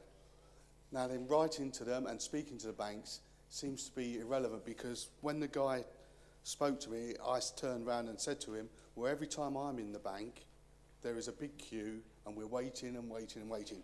And his answer was, there's been a 20% footfall drop. I said, yes, because you've closed the bank on a Thursday. Therefore, it was only open Monday to Friday. One day's gone, that's 20%. You've caused a 20% shortage or footfall drop. He hung up on me. That's how much the banks would listen, and that's the approach they would give your letter if you wrote to them. They are looking at the business case. It's up to Parliament to tell them and put legislation in to make sure that people do not lose out. So writing to the bank seems to be a waste of time. Thank you. Councillor Hunt. I'll be just very brief. I'd like to give apologies on behalf of Councillor Inskip and Colbert because they didn't recognise that there's a town called Soham. And Soham people and Councillor Goldsack and Vellacott and Horgan, you've been insulted. Your town doesn't matter. It isn't important. It's been cut off by Barclays, and it's not even included in this very long, I don't know what you could call it. I'll judgment. You can make your own judgment what you call it. But anyway, I apologise to the Soham members, and I say in my heart, Soham is important, not neglected as the authors of this report did. Thank you. Thank you. Councillor Colbert. Yeah, thank you. First, answering Councillor Hunt, I'm not quite sure what the problem is. We listed the banks that had closed, but we're jolly pleased that Soham's still got a functioning bank. But what I stood up to say is that I think possibly banks do occasionally listen to someone. In somewhere around about 1980, the Midland started to promote themselves as the listening bank. And they ran that campaign for a couple of decades, and apparently they did fearsomely well out of it, and HSBC were jolly pleased to acquire them as a result. So I think possibly they may take some notice. Thank you. Thank you, Councillor Colbert. Does anyone else wish to speak before I bring in the seconder? Councillor Bailey. Thank you. I won't take up much more time. I think some interesting comments have been made. In relation to charities, yeah, I mean, I share this concern about charities. I'm member of a trustee. I've been members of other charities in the past, and banking for charities, frankly, it's a nightmare. It's inaccessible. It's very difficult. We all know about that. It is actually encompassed in our final bullet point in terms of our actions on the amendment, which is about requesting the council to communicate with charities to assess the impact and understand the implications, etc. In fact, HSBC stopped listening because they closed in Ely. They were my branch of my online, the very first telephone banking service that set up long, I think it was in the 90s, First Direct, and you could do your direct banking through HSBC, and then they closed in Ely, so that all stopped. But, this is a national reality. We're fighting against a national tidal wave of banks which are making their own decisions. And I think the reality is that locally we can do our best to mitigate that, to try to support people who are struggling with online access and all the rest of it. But nationally, it is about legislation, and only Parliament can do that. So I think what we've tried to do with our amendment, and I really hope that you will consider supporting the amendment, particularly if it becomes the substantive motion, so that it can be unanimous, is to try to be really focused about what we realistically can do. We've got the spectre of local government reorganisation that is taking up huge amounts of time for this council, and we have a responsibility to do it well, to set up the future unitary authorities well, and we've got officers throughout this council involved in all the minutiae of that, and it is taking up a large amount of resource and time for a small authority. And I totally support this, but we don't want to be chasing things completely pointlessly. So what we've tried to do is get it really focused on where we can make a difference. We absolutely need to lobby government, and the motion calls on, the amendment calls on asking me as leader of the council to write to our MP to see what more can be done, and importantly, how access can be widened to those communities that have already lost their banking services. And that includes Soham, by the way. Focusing on continuing to support digital inclusion, the council has been very active over the past 2 years, using funding to deliver a digital inclusion programme. It's been aimed at digitally isolated residents. It's been providing them with skills and confidence and access to use digital devices and online services safely and effectively, and it included training sessions, accredited learning opportunities. I think we had a 93-year-old from Burwell achieve the full qualification. So, we have been making a difference. We need to keep doing as much of that as we can and encouraging others to do so. The other relevant thing that we've put into these actions, because let's face it, it's the actions that matter and make a difference, is about encouraging and supporting our community hubs, which are very successfully run by volunteers across our district, to apply for the Connecting Cambridgeshire's Digital Hub grant scheme, because there can be 2 of those in the district, and I think that could make a huge difference to support digital inclusion.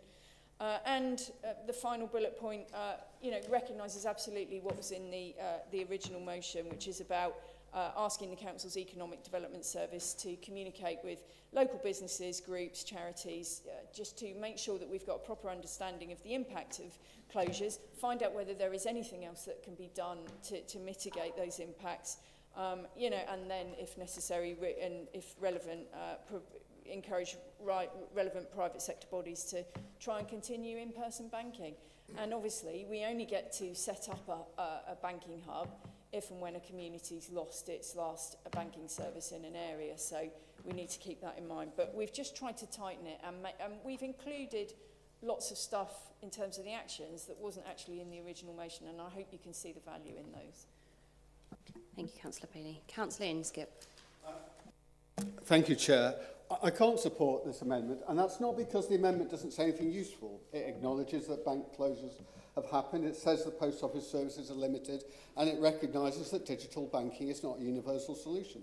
I support all of those statements, but it doesn't improve the motion. It weakens it. The original motion is a substantive one. It identifies the scale of the problem, explains why the current system is inadequate, sets out particular difficulties faced by rural communities, and proposes a clear set of actions, writing to government, engaging directly with the banking sector, tackling digital exclusion, supporting residents, businesses and charities, and requiring a report back to full council within 6 months.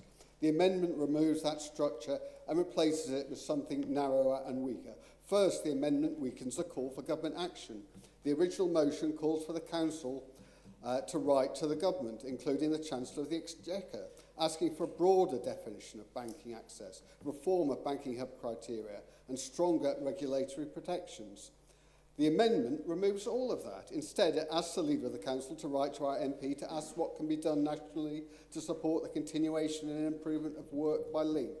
The original motion says this is what needs to change. The amendment says, please ask what might be possible. Second, the amendment lets the banks off the hook. The original motion required the Council to write to major banks in the UK to highlight the cumulative impact of closures in East Cambridgeshire, to request consideration of shared banking facilities, mobile banking services, outreach and community banker provision. That matters because the banks themselves made the decisions to close the branches. They aren't bystanders, they are central players. The amendment removes the direct engagement. It doesn't require the Council to write to the banks. It doesn't require us to challenge them. It merely says the Council's Economic Development Service should communicate with businesses and groups and charities to encourage the relevant private sector bodies. Third, the amendment removes the evidence. The original motion lists closures of NatWest, Barclays, HSBC and Ely, Barclays and Burwell, and Barclays and Littleport, and we could add some, but Councillor Hunt, you perhaps hadn't understood, but if you vote for your amendment, you remove all of those references. You don't add Soham, you remove Ely, you remove Burwell, and you remove Littleport.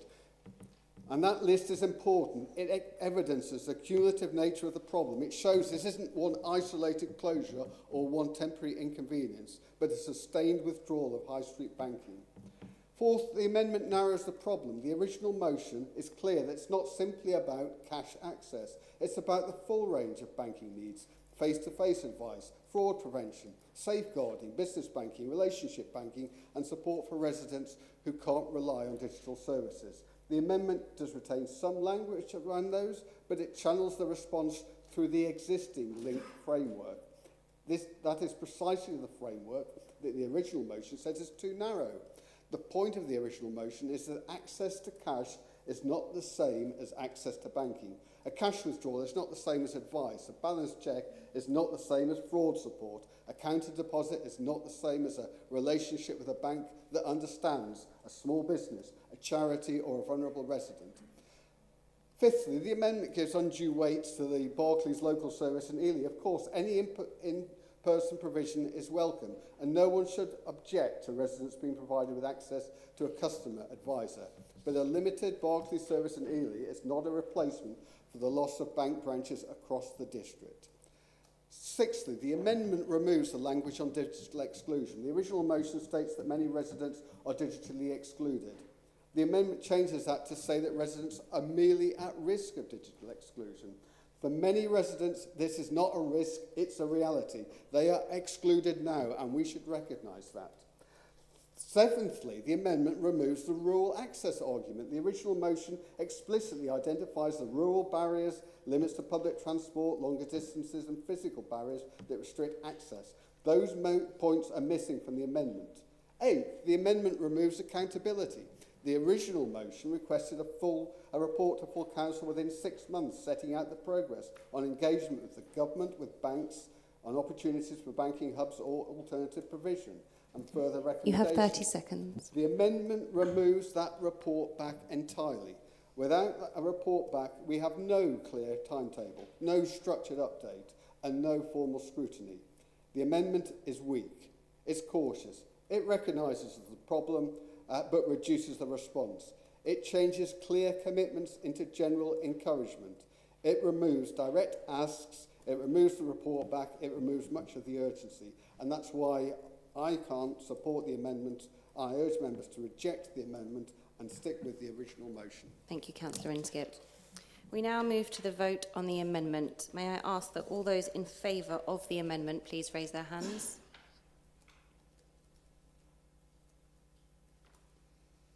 And all those against. The amendment carries, and this now becomes a substantive motion. Would anyone like to add to the debate? So, was that Councillor Vellacott? Thank you, Chair. I'll be very brief. I'm not sure Councillor Inskip has, or any software Councillor Inskip may have used to review the amendment has actually picked up on a lot of it, because a lot of what he mentioned is in there. I've talked about advice, I've talked about support, I've talked about relationship banking, I've talked about rural areas, and no, not everybody in the categories he's listed are always digitally excluded. It's also not our job as a council in the public sector to challenge banks. But I hope now that we've got a nice, concise set of actions, that we'll support it across the chamber. Thank you, Councillor Vellacott. Was there anyone else that wished to speak? Councillor Inskip, did you have anything else to add? Chair, all I want to say is I'm disappointed, but clearly we need to do doing something is better than nothing. But I fundamentally disagree that the private sector should be left to do what they want, because that's the way of removing legislation, removing scrutiny of the banks. All of that is really important, and we've seen just what happens when that goes wrong. And I know there were plenty of people, particularly on within, for example, the Conservative Party, who argued for deregulation of the banks. We saw what that did in 2008, but now we're seeing how that's harming residents in East Cambridgeshire. And I'm really disappointed we're not standing up, listening to those residents that Councillor Denny seems to be so keen to listen to until it comes to the high street. And he doesn't seem to have those concerns, because that banking also affects the broader matters of the high street. It takes away footfall, it impacts residents, it impacts businesses, it impacts charities. We should be recognising that, and it's really disappointing that we have just such a weak amended motion. I can't oppose it, because actually it's better having something than nothing, but it's really disappointing that it's come to this. Thank you, Councillor Inskip. We now take a vote on the substantive motion. May I ask all those in favour please raise their hands. That is unanimous, and that is carried.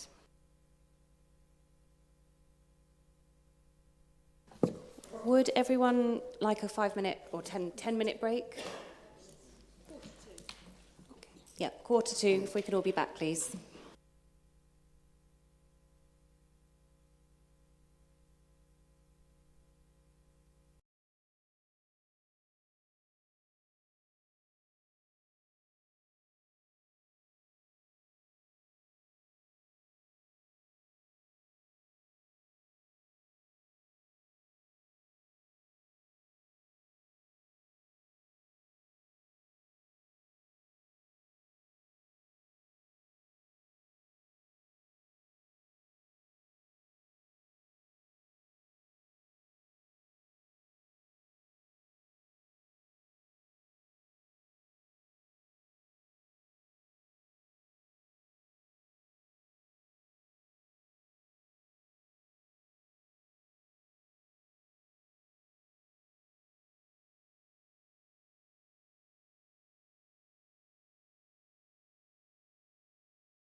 Thank you very much, everyone. We now move on to the motion for fair access to employment for care experience and disabled applicants. I have Councillor Kane as the proposer and Councillor Alison Whelan to second. Do you reserve your rights? Councillor Kane. Thank you, Chair. It's really nice to have the chance to participate in the debate tonight.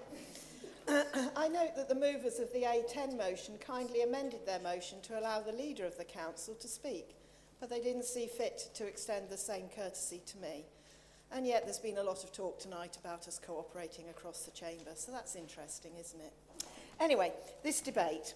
I was lucky enough to grow up in a secure family. I was lucky enough to give my children a secure family to grow up in. So I benefited and I was able to share advice, support and encouragement through their education, with their job applications, with preparation for interviews, and indeed picking them up after those interviews where they weren't successful. As a non-disabled person, I've never needed to ask for access details to an interview. I've never needed to ask for reasonable adjustments for an interview. So for care leavers and disabled people, it's much harder to get an interview than it is for other people, and this should be recognised. This motion calls on this council to recognise those disadvantages and just shortlist care leavers and disabled people as long as they meet the criteria for the role, so that they will at least get an interview, get a chance to make their case to us as an employer. The interviews themselves will be conducted fairly and the job, as it should be, offered to the best applicant. But we at least give care leavers and disabled people the opportunity to sit in front of that panel of people and make their case for why they are the best person for the job. And this would be a step forward, but it's not enough on its own. So the motion also calls on council to consider wider options to encourage recruitment, retention and progression for care leavers and disabled people. And it would be really good if we could cross-party agree to this motion, get this policy put in place and make sure that we're giving care leavers and disabled people a fair chance to get a job with this council. I'd also like to make a very brief appeal, because I know Cambridgeshire County Council is looking for people who would be caregivers, who would be foster carers or adopted parents. And I would encourage anyone who feels they have the skills, the time, the space to do that, to come forward, because the very best thing we can give a child is a secure home to live in. So this motion is asking for us to make up for the fact that some of those children have not had a secure home, that some people's disability is making it very, very difficult for them to get an interview. So this motion would get them an interview, get them in front of the panel and give them a real chance to argue that they're the person for the job, and I hope we can have cross-party support for this. Thank you, Councillor Kane. Does anyone else wish to speak to the motion? Councillor Goodall. Thank you, Chair. This motion, I'm sure, is well-meaning and heartfelt by the proposer and seconder, but I'm sure there are laws in place which ensure people with disabilities must not be discriminated against because of this. The law states they should be treated equally and fairly as any other applicant. It does not state your disability should give you an advantage in getting through the selection process of any application for work. Any application for a job at East Cambridge District Council should be vetted and processed in the same way for all applicants, and those selected for an interview should meet the criteria and have all the qualifications and skills required for the position, not whether they have a disability or not. Also, what qualifies as a disability and how long must a person have been in the care system to qualify for immediate pass to the interview? I believe East Cambridge District Council works within all employment laws, and our procedures follow the letter and the spirit of the laws for treating all applicants equally, regardless of race, religion, sex, or physical or mental disabilities.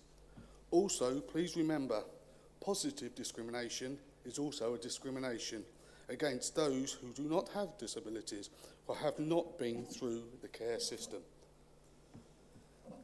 I was brought up in a broken family and I didn't get any extra help, and also when I left the army I didn't get any extra help to apply for jobs, and I wrote many letters asking for employment, and I can honestly say those that replied and got me an interview, I was offered the job every time.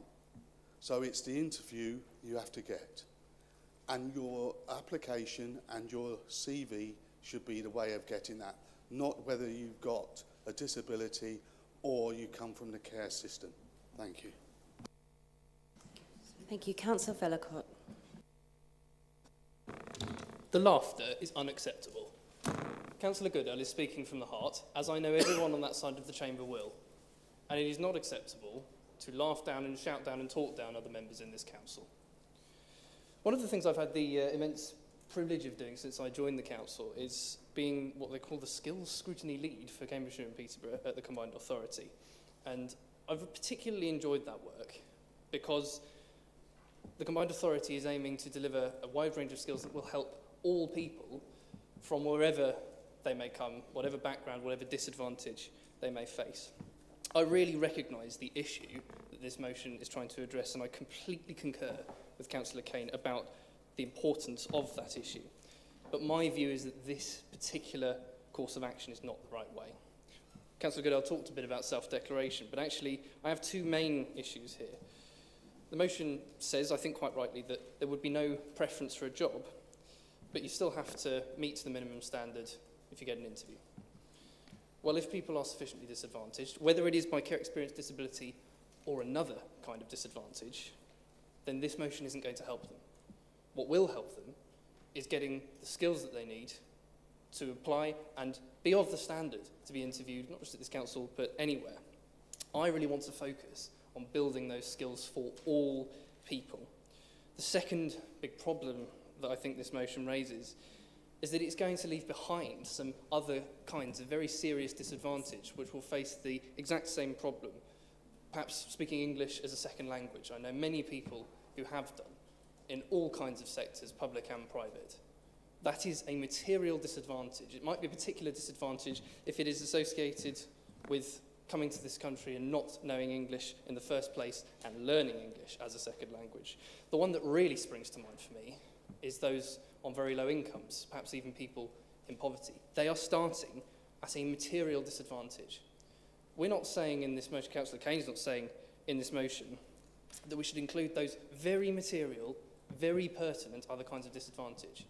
And actually, I think it's right that we don't say this group of people get a guaranteed interview and this group of people don't. I do not want this council to interview anybody because they are disabled or because they are care experienced. I want them to interview people because they are brilliant, which is what we deserve, it's what the people deserve, and it's what the applicants deserve. And if they are in a position of disadvantage where they are unable to get those skills to meet that brilliant standard, that is where our job and the Combined Authority's job is to give them the skills that they need to be interviewed regardless. Thank you, Councillor Vellacott. Councillor Trapp. Thank you very much. At the Open University, where I worked for quite a few number of years, I interviewed on average, about 40 people, 40 applicants a year. And we had the same policy. It's not a question of, and what we were looking for was potential, as well as current ability. And our structures, our selection procedure was based on that, something I initiated. And we did have this policy, and it was essential to have this policy, because many people who have problems with their lives cannot actually fully express themselves. And yeah, they still got to show that they are as good as anyone else, or better than anyone else to be selected, but they should be given that preference, that opportunity to come before the selection panel because of their circumstances. Yes, some others will fall through. There might be categories of which aren't included in this, which are perhaps people will not be able to, but at least what it does is actually bring to the forefront what is important, which is skills, potential for skills and potential for training. And it's part of that. That's why I suggest, we had this policy and it worked, and there was a number of people were turned down, a number of people actually showed what they could do, which may not have resulted from being selected in the first place, but because of their other experiences, they had the opportunity to show what they can do. Thank you. Thank you, Councillor Trabb. Councillor Miller. Thank you, Chair. Technically, I am considered disabled for the purposes of the Equality Act. So, a rhetorical question for you to consider. Would I qualify under this proposal? And if yes, should I? Councillor Goldsuck. Thank you, Chair. I've got two parts to what I'd like to say. First of all, as the privilege of being a county councillor, one of the big things that's part of this is to also be a corporate parent for our children in care. It's a very, very serious role. I'm also our group spokesperson on the Children and Young People's Committee. And I think that also has educated me greatly on this. I haven't met any of our children in care that would want to be under the scheme of positive prejudice. I really don't. I don't think that feels right. Had this motion have been about encouraging skills learning, the biggest thing in this room, I'm not going to ask for a show of hands, but I would ask people in this room to ask yourselves, the last positive employment you had, did you get the job because of your CV, or did you get the job because of somebody you know in there? We need to educate our people to network, to know people, to realise how the world works. It's not pretty, it's not beautiful, right? We need to support them. We need to support them in every way. But we need to support them, and I think John touched on it, Councillor Trapp, touched on it, giving them the skills to retain interviews, then giving them the skills when they're at interview. Had we come in here with a business package here to work with maybe the Chamber of Commerce or people like this to encourage their members to look at people more better because we'd be helping them with their skills, I could have fully supported us. I can't see anything other on this than okay, what we'd like is for a select group of people for some positive discrimination. And I don't sit well with that, I'm afraid. And that would go against, as I say, most of the care people that we've got at Cambridgeshire County Council, for which I'm very proud to be a corporate parent. Thank you. Thank you. Councillor Wade. I think I will reserve my right to register shock or a reaction when somebody says something in this, fairly public arena, which I think we have to be quite conscious of what we say. I think positive discrimination is quite a dangerous expression to be bringing into this conversation, and I think it shortcuts a lot of the thinking and theory behind equality that we probably don't have time to debate now, and I'm not claiming to be an expert in, but what we're suggesting there when we're saying, these people must have more, they must do more, they must go for more skills. I guess one way you look at it is these people didn't have the amount of emotional or, kind of time in their lives at a time when other people were learning. They didn't have the same capacity as those other people to learn or access skills. So instead of saying, we'll try and give you the opportunity to show what you do know, we're then saying, could you actually do another course, please, and take up more time to do it? It's a difference of opinion. It's about whether you say these people should effectively do more, have more skills to get to the point they need to be at, or you acknowledge that they did have some disadvantage which might limit their ability to be on a level playing field. I'm not going to kind of, argue which way that is true, but I do think that the word positive discrimination is quite an inflammatory statement to have been said tonight in response to this bill. I appreciate, that you said that. I don't think that is anecdotal. I don't think that's a life thing shared. I think that's quite a dangerous statement that actually brings to mind a lot of rhetoric at the moment in the US and elsewhere, and brings a whole sort of connotation with it. So I will respond to a little bit of surprise and shock if I hear something like that, and I think that's my right as a member of this chamber. Councillor Colbert. Yeah, thank you. I'm just completely baffled by what's going on here now. This says quite clearly at point 5, such a scheme does not guarantee a job offer. It guarantees an interview where an applicant meets the essential criteria for the role. You know, why is that so difficult for everyone to understand? Thank you. Was there anyone else that wished to contribute to Councillor Denny? Yeah, thank you, Chair. I suppose as an official disabled person under the Equality Act 2010, I'm slightly perturbed by this motion. I mean, I'm sure it's made with good intention, but, I mean, first of all, I mean, I'm not sure whether there's actually been any research gone into this to determine whether there is actually need for this. I mean, I see Councillor Wade smirking there, but, I mean, you're not giving me any evidence there's actually, you've actually done any research into this. You also note to resolve that to allow applicants to declare themselves disabled. How to propose this to be monitored? And, you know, would you foresee any issues? I mean, Councillor Wade talks about dangerous expressions, you know, positive discrimination. Well, in itself, positive discrimination is dangerous. Yeah, and this is what this is. This is positive discrimination. As a disabled person, I don't want special treatment. I mean, I've not had any special treatment up to now, and I don't expect any in the future. I want a job on my merits. Why should somebody expect special treatment just because they're either a care leaver or a disabled person? I mean, potentially, it could be perceived that actually disabled applicants that do get a job might actually be, you know, might be perceived as they're getting special treatment. And where would that end us? You know, in quite hot water, potentially.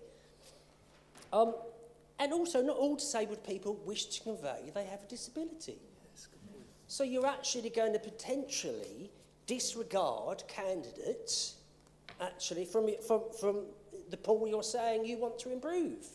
I just don't think you've given any thought to that. I mean, it would have been nice if maybe you could have asked me for opinion. I mean, I was certainly giving you my opinion. I just don't... And also, we keep saying these people. I mean, you want to help these people, but should we really be saying these people? They're just people. We're all people. I'm sorry.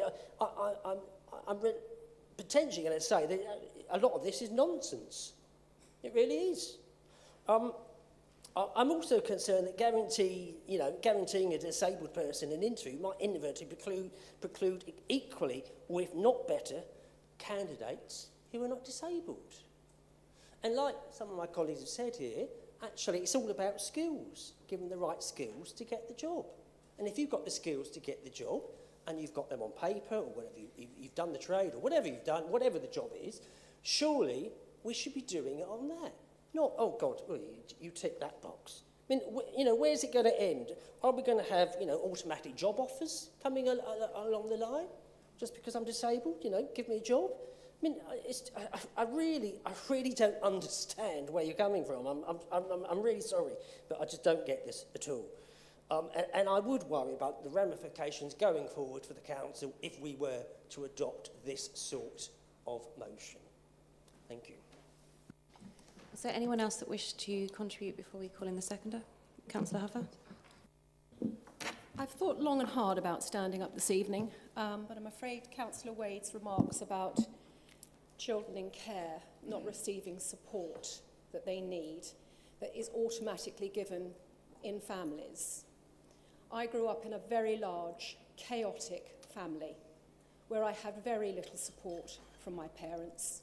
My father worked incredibly long hours. I will never forget my youngest sister sobbing because she didn't know who my father was when he was carrying her along when we were Yarmouth or somewhere like that. She hadn't seen him. She didn't know who he was. I can't go into, and I won't go in publicly into the chaos of my upbringing, but I've never asked anyone for anything. and to assume that all people who come from perfect families have had support, encouragement, help is a nonsense. What goes on behind closed doors, people will never know.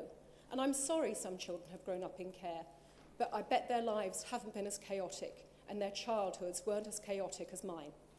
Thank you. Is there anyone else before we move to the seconder? Is it a point of order or clarification, Councillor Wade?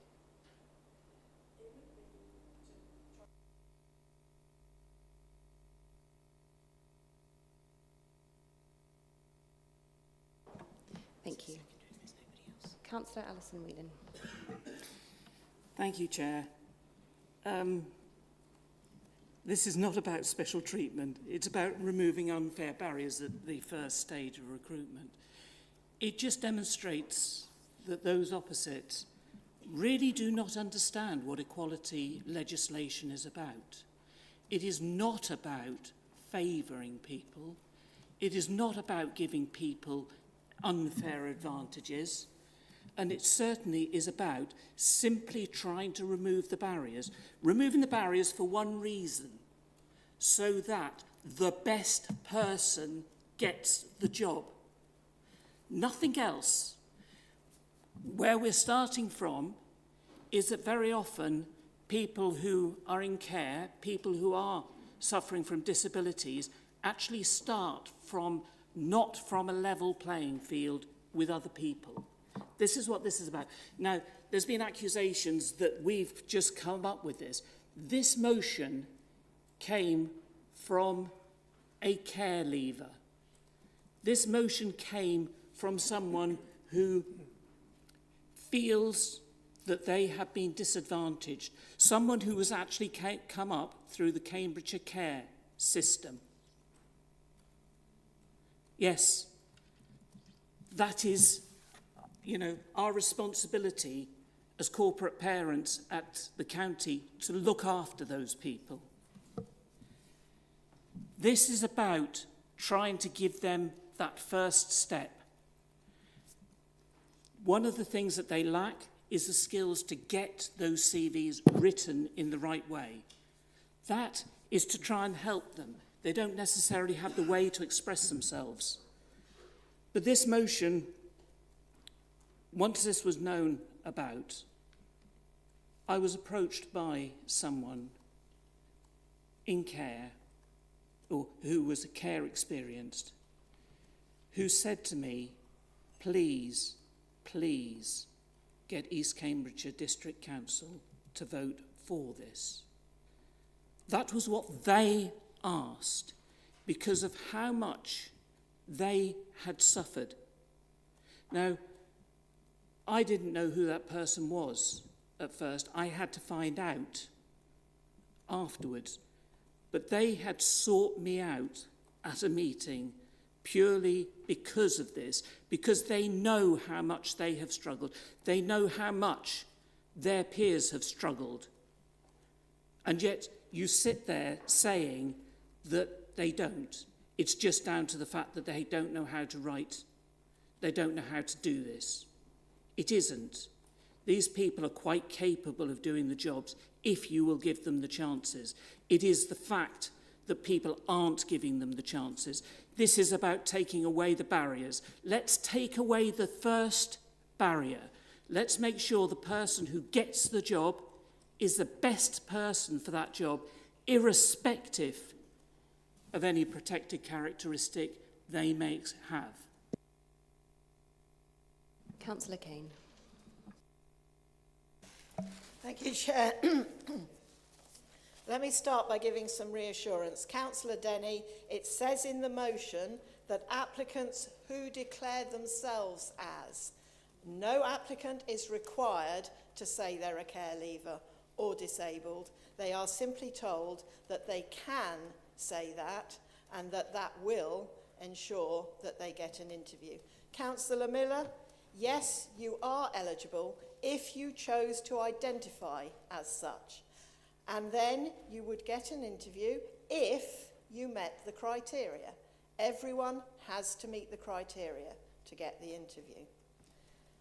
This isn't some madcap scheme that I've come up out the top of my head. The Local Government Association and the Department of Education recommends a variety of things to help care leavers, and this is one of them. The County Council does it. It is perfectly possible to do. So what is the evidence that there is a problem? 40% of care leavers aged 19 to 21 are not in education, employment, or training. Only 22% of care leavers aged 27 are in employment, and that compares to 57% of others. And when they are in employment, they're generally earning about 6,000 less than the rest of society. Now, I don't know about anyone else, but I don't think that's fair. And you've all said that you want a fair process. It cannot be fair if that number of people are missing out. So all we're asking is that we make sure that we're giving them a chance to make their case to a panel of people rather than having to make it on paper when they may not know how to use the exact right terminology, how to tick the exact right box in our minds. Imagine yourself as a dyslexic trying to read through the job application pack. It will take you a very long time to read through it and make sure you fully understand it. And then there's a very high chance, I'm sorry, I've seen this happen, that your application will not get through because you've got some typos in it. Because everybody thinks you should make sure you've read through your application before you send it in. If you're dyslexic, that is really, really challenging. If you have ADHD, all sorts of other disabilities, it's really challenging to get through that first stage to get an interview. But when you're there in front of the panel, you can show that you're a brilliant person, that you're going to do that job incredibly well, but you're not very good at showing that on paper. Why would we not want to see those people, to give ourselves the opportunity to have the very brightest and the best? Yes, their CV may not be as well crafted as others. Yes, they may not have spelt everything right on their application.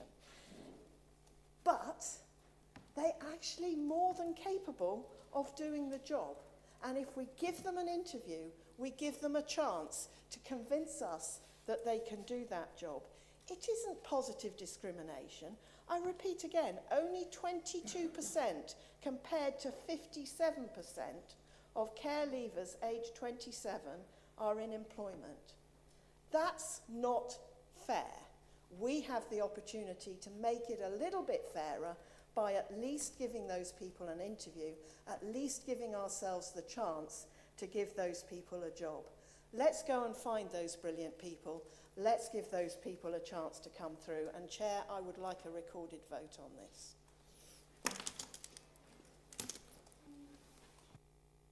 We now move to the vote, which will be a recorded vote, which I will now hand over to Jane.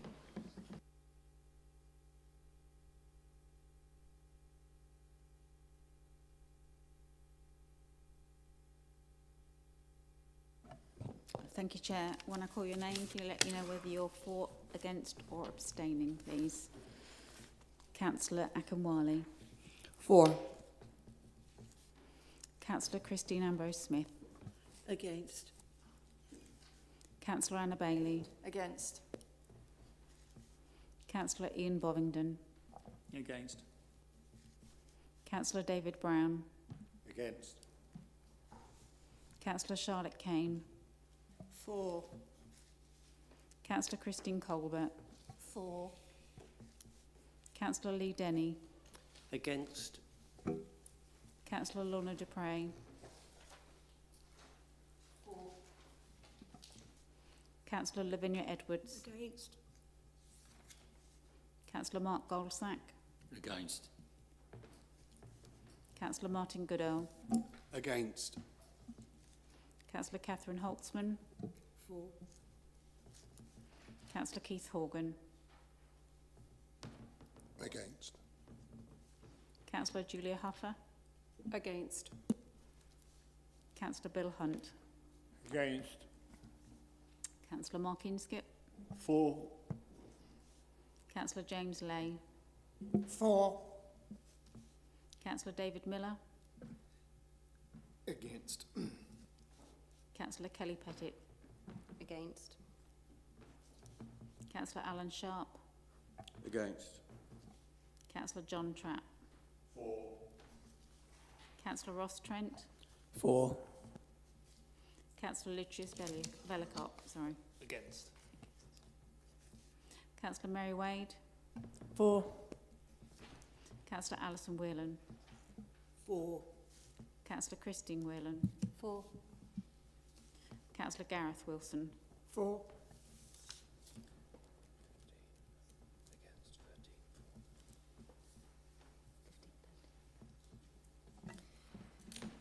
The motion is lost. We move to agenda item 10, questions from members, and we've received one question from Councillor Mary Wade for the Chair of Operational Services. Councillor Wade, would you like to ask your question, please? Sorry, for the Chair of Operational Services. So I, along with fellow residents, have received my new bins, which came with clear instructions and spare bags included. The rollout of the new system seems to be a large-scale change programme that's being delivered well. Would you be able to update us on progress, how ready we are for the June kick-off?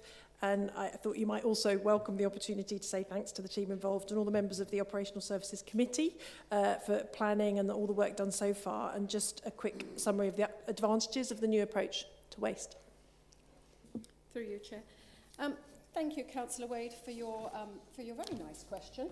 Thank you for your kind words regarding the project team and everyone else involved. They have been working tirelessly to ensure that the new waste collection service gets off to a good start. I'm glad you've got your bins. I'm still waiting for mine, just so that everybody understands there's no favouritism. When they said you're going to be the last person to get them, I thought they were joking. It would appear that I'm going to be the last person to get mine. I've been waiting anxiously all week. It's been a real team effort, this, but they've been brilliant. They really have been brilliant. Yes, we are ready for the 1st of June. We now have the vehicles. They're in the yard. There are 5 food collection vehicles being test-driven, even as not as we speak now. Obviously, they're at home. But they've been tested. The routes have been, their crew are busy. They're testing the routes. They're familiarising themselves with the new rounds, and final tweaks are being made to smooth out any anomalies. And all customers will receive another reminder leaflet regarding the new service that will go out next week.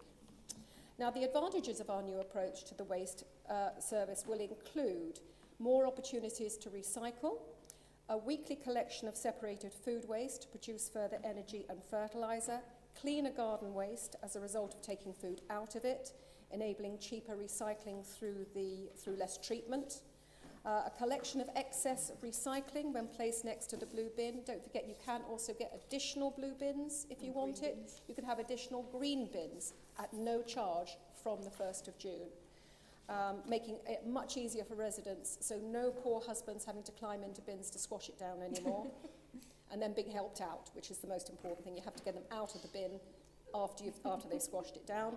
Yeah. Well, yeah. Are you happy to stay in there, John? Well, that's up to you.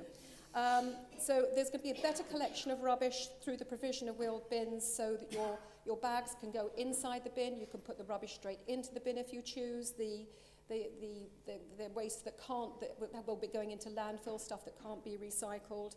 It's going to be less mess, less ripped bags, less pests, less dogs, cats, whatever it is that tear all the bags to pieces, and it's going to be safer for our crews, which is the most important thing, and we will be fully compliant with the new national legislation. I can't wait for the 1st of June. Thank you very much. Right. Thank you, Councillor Huffer. We now move to agenda item 11, which is for leaders and deputy leaders of the council, group leaders and deputy group leaders, and this is for noting.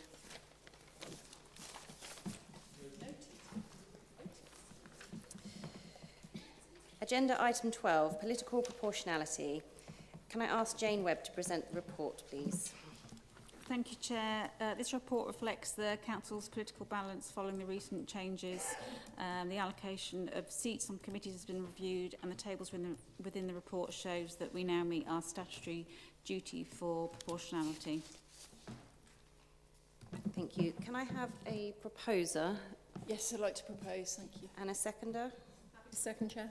And you to reserve your right? I do. Does anybody wish to speak? Proposer? Just very briefly to say thank you to officers for the calculations. It's a dark art, but it's a very, for the first time, it's incredibly well set out and understandable in terms of the hierarchy of how you have to apply the rules, and I've finally got my head around it, I think. Thank you. Does anyone have anything they wish to add? Councillor Huffer, did you have anything Nothing else? further to add, Chair. We move to the vote. All those in favour, please raise your hands.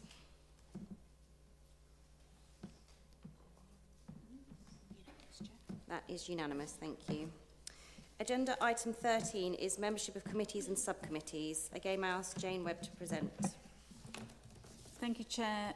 Members will note that this report comes in two parts. First, it seeks the approval of the appointments of the lay member, independent and co-opted members. Their names are detailed within the report. Secondly, as a direct result of the recent changes to the Council's political proportionality and the resulting adjustment to seat numbers, the report establishes a formal procedure delegating authority to myself to populate the membership of committees and subcommittees. Have actually received those, so they can be circulated in the morning to you all. Thank you, Chair. Thank you. Councillor Bailey, did you wish to speak? Yes, just briefly in proposing this, thank you.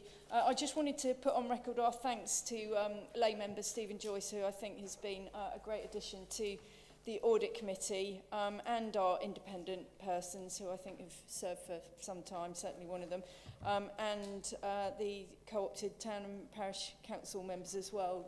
We thank them for their input into the way that the council runs. And happy with the delegated authority in terms of notifying members. Thank you. Did anyone else have anything they wish to add? Councillor Huffer? Nothing further to add, thank you, Chair. No, we go to the vote. All those in favour, please raise their hands. That is unanimous. Okay, we now move to agenda item 14, which is the election of committee chairs and vice chairs, and I will take each committee one at a time, starting with finance and assets. We have our first nomination. Councillor Bailey. I would like to propose Councillor Alan Sharp. And do you have a seconder? Can't speak. Happy to second, Chair. And are there any other nominations? We move to the vote. All those in favour of Councillor Sharp? Any against? Any abstaining?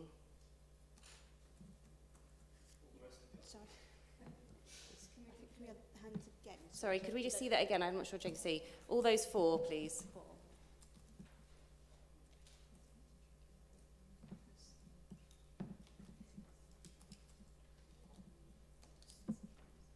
And those against? And those abstaining?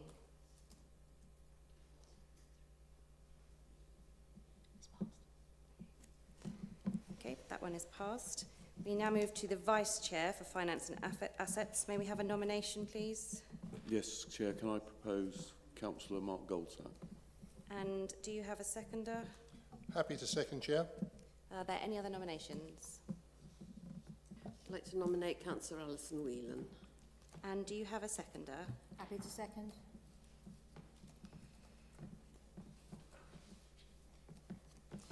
Thank you. We've got two nominations there for for Vice Chair. May I ask all those in favour of Mark Goldsack, to please raise their hands. And all those in favour of Alison Whelan. The vote for Councillor Goldsack is carried.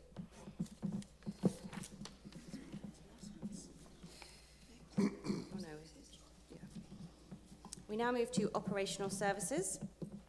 May I have a nomination for Chair? Councillor Julia Huffer. And do you have a seconder? Delighted to second and thank her for her service. Are there any other nominations? Councillor Mark Inskip. And do you have a seconder?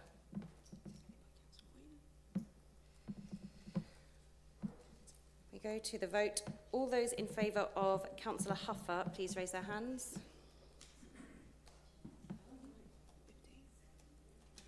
All those in favour of Councillor Inskip? Thank you. The vote is in favour of Councillor Huffer. We now move to the appointment of Vice Chair. Do we have any nominations? I propose Councillor Vellacott. And do you have a seconder? Happy to second, Chair. Are there any other nominations? I'll have another go at proposing Councillor Inskip. And do you have a seconder? Happy to second that. Thank you. May I ask to the vote all those in favour of Councillor Vellacott? And those in favour of Councillor Inskip? The vote is carried in favour of Councillor Vellacott. We now move to Audit Committee. May I have a nomination for Chair? I'd like to propose Councillor Lucius Vellacott. And do you have a seconder? Happy to second. Any other nominations?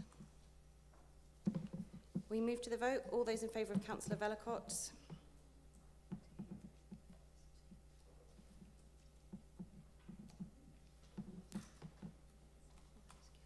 All those against? And all those abstaining?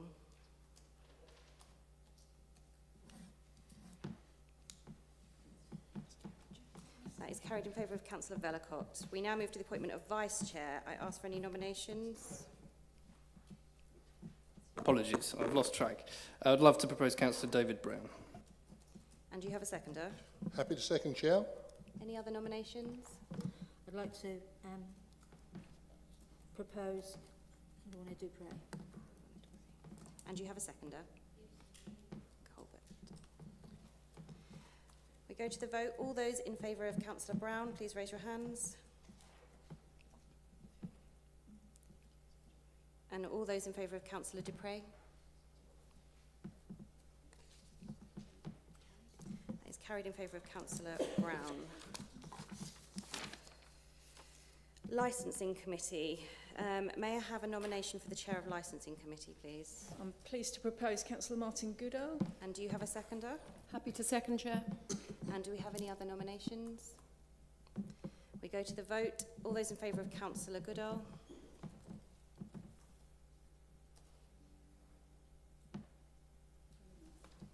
All those against? And those abstaining?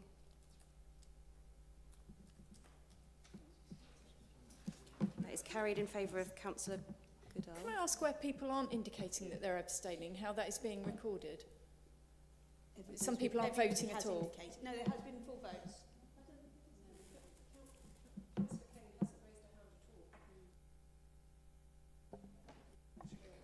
Let me ask that question.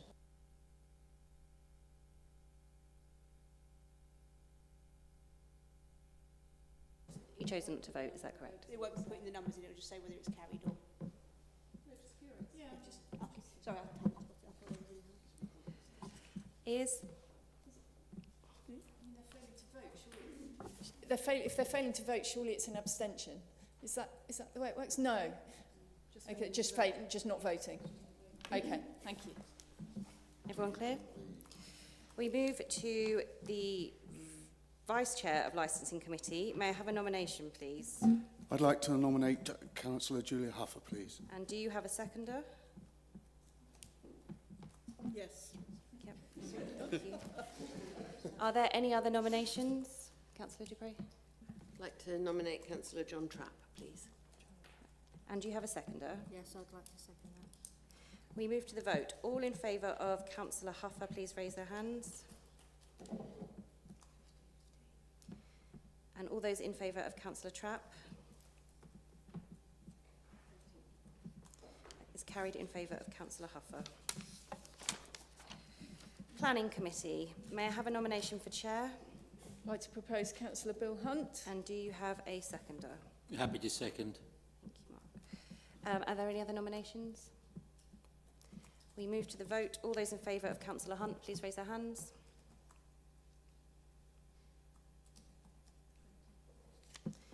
All those against?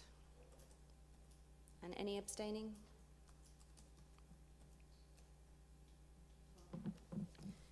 carried in favour of Councillor Hunt. We move to the appointment of Vice Chair for the Planning Committee. Do we have a nomination? Yes, I'd like to nominate Councillor Mark Goldsack. And do you have a seconder? Happy to second, Chair. Are there any other nominations? I'd like to nominate Councillor Christine Whelan. And do you have a seconder? We move to the vote. All those in favour of Councillor Goldsack, please raise their hands. And all those in favour of Councillor Christine Whelan, please raise their hands. That is carried in favour of Councillor Goldsack. We move to Personnel Appeals Subcommittee. May I have a nomination for the appointment of Chair? I'd like to propose Councillor Alan Sharp. And do you have a seconder? Bovington. Are there any other nominations? We move to the vote. All those in favour of Councillor Sharp, please raise their hands.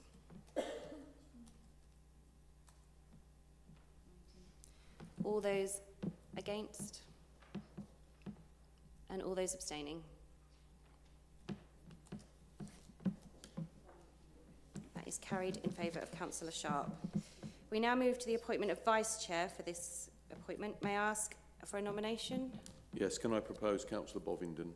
And do you have a seconder? Yes, I'd like to second. And do we have any other nominations?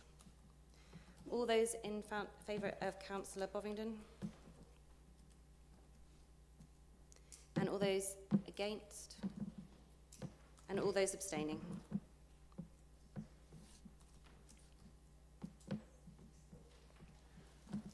That is carried in favour of Councillor Bovingdon. We now move to the F&A Ethical Governance Subcommittee. Do I have anyone nomination for Chair? I'd like to propose Councillor Alan Sharp. And do you have a seconder? Bovingdon. Are there any other nominations? We move to the vote. All those in favour of Councillor Sharp?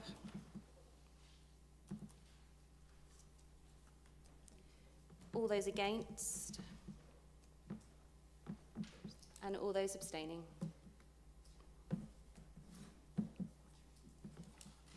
That is carried in favour of Councillor Sharp. We now move to the appointment of Vice Chair. May I have a nomination? Yes, Chair, I'd like to propose Councillor Bovingdon. And do you have a seconder? I second that nomination.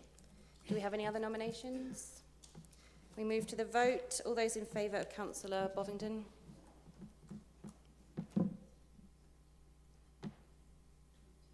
And all those against? And all those abstaining? That is carried in favour of Councillor Bovingdon. We move to the Licensing Subcommittee, the statutory. May I have a nomination for Chair? I'd like to propose Councillor Keith Horgan. And do you have a seconder? Lavinia Edwards. And are there any other nominations? We move to the vote. All those in favour of Councillor Horgan?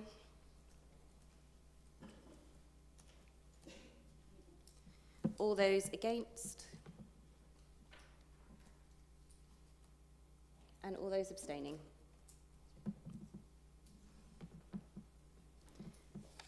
That is carried in favour of Councillor Horgan. We move to the appointment of the Vice Chair for this committee. Do you have a nomination? Yes, I'd like to nominate Councillor Lavinia Edwards, Chair. And do you have a seconder? Happy to second, Chair. Thank you. Any other nominations? We move to the vote. All in favour of Councillor Edwards?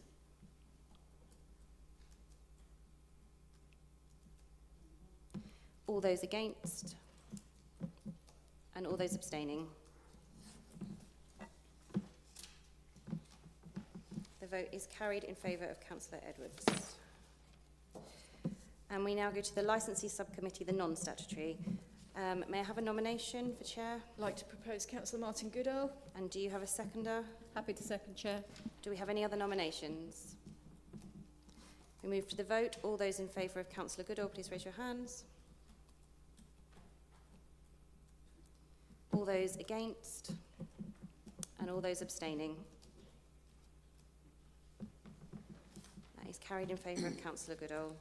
And now we move to the appointment of Vice Chair. Do we have any nominations? I'd like to nominate Councillor Julia Huffer. Thank you. Do you have a seconder? Happy to second, Chair. Any other nominations? We move to the vote. All those in favour of Councillor Huffer, please raise your hands. Any against? And any abstaining?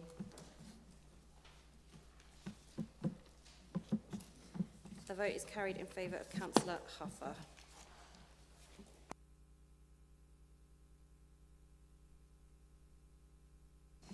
We now move to agenda item 15A, which is the Cambridgeshire and Peterborough Combined Authority appointments. I just need to hand over to Jane to present the report. Thank you, Chair.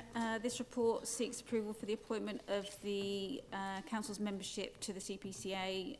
As with the previous item, these appointments strictly reflect the legal requirements of the Combined Authorities Constitution, and both group leaders have made their nominations as set out in Appendix 3 of the report, which is on the back of your handout. Thank you, Chair. Thank you. I'd like to propose this from the Chair. Do I have a seconder? Happy to second, Chair. I have nothing else to add to this. Anybody else have anything they wish to? No? Councillor Horgan? No? We move to the vote. All those in favour, please raise their hands.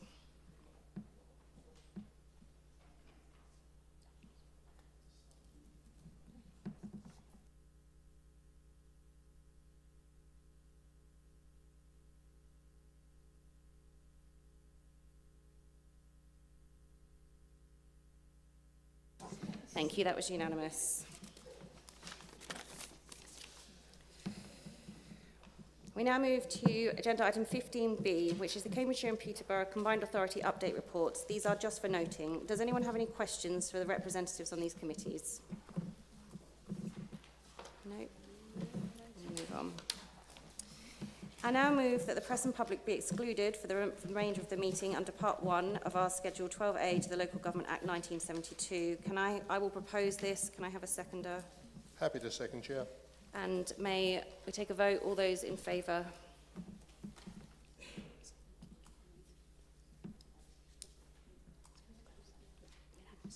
That is unanimous. I thank the public for joining us online this evening, and we will close the public session of this meeting.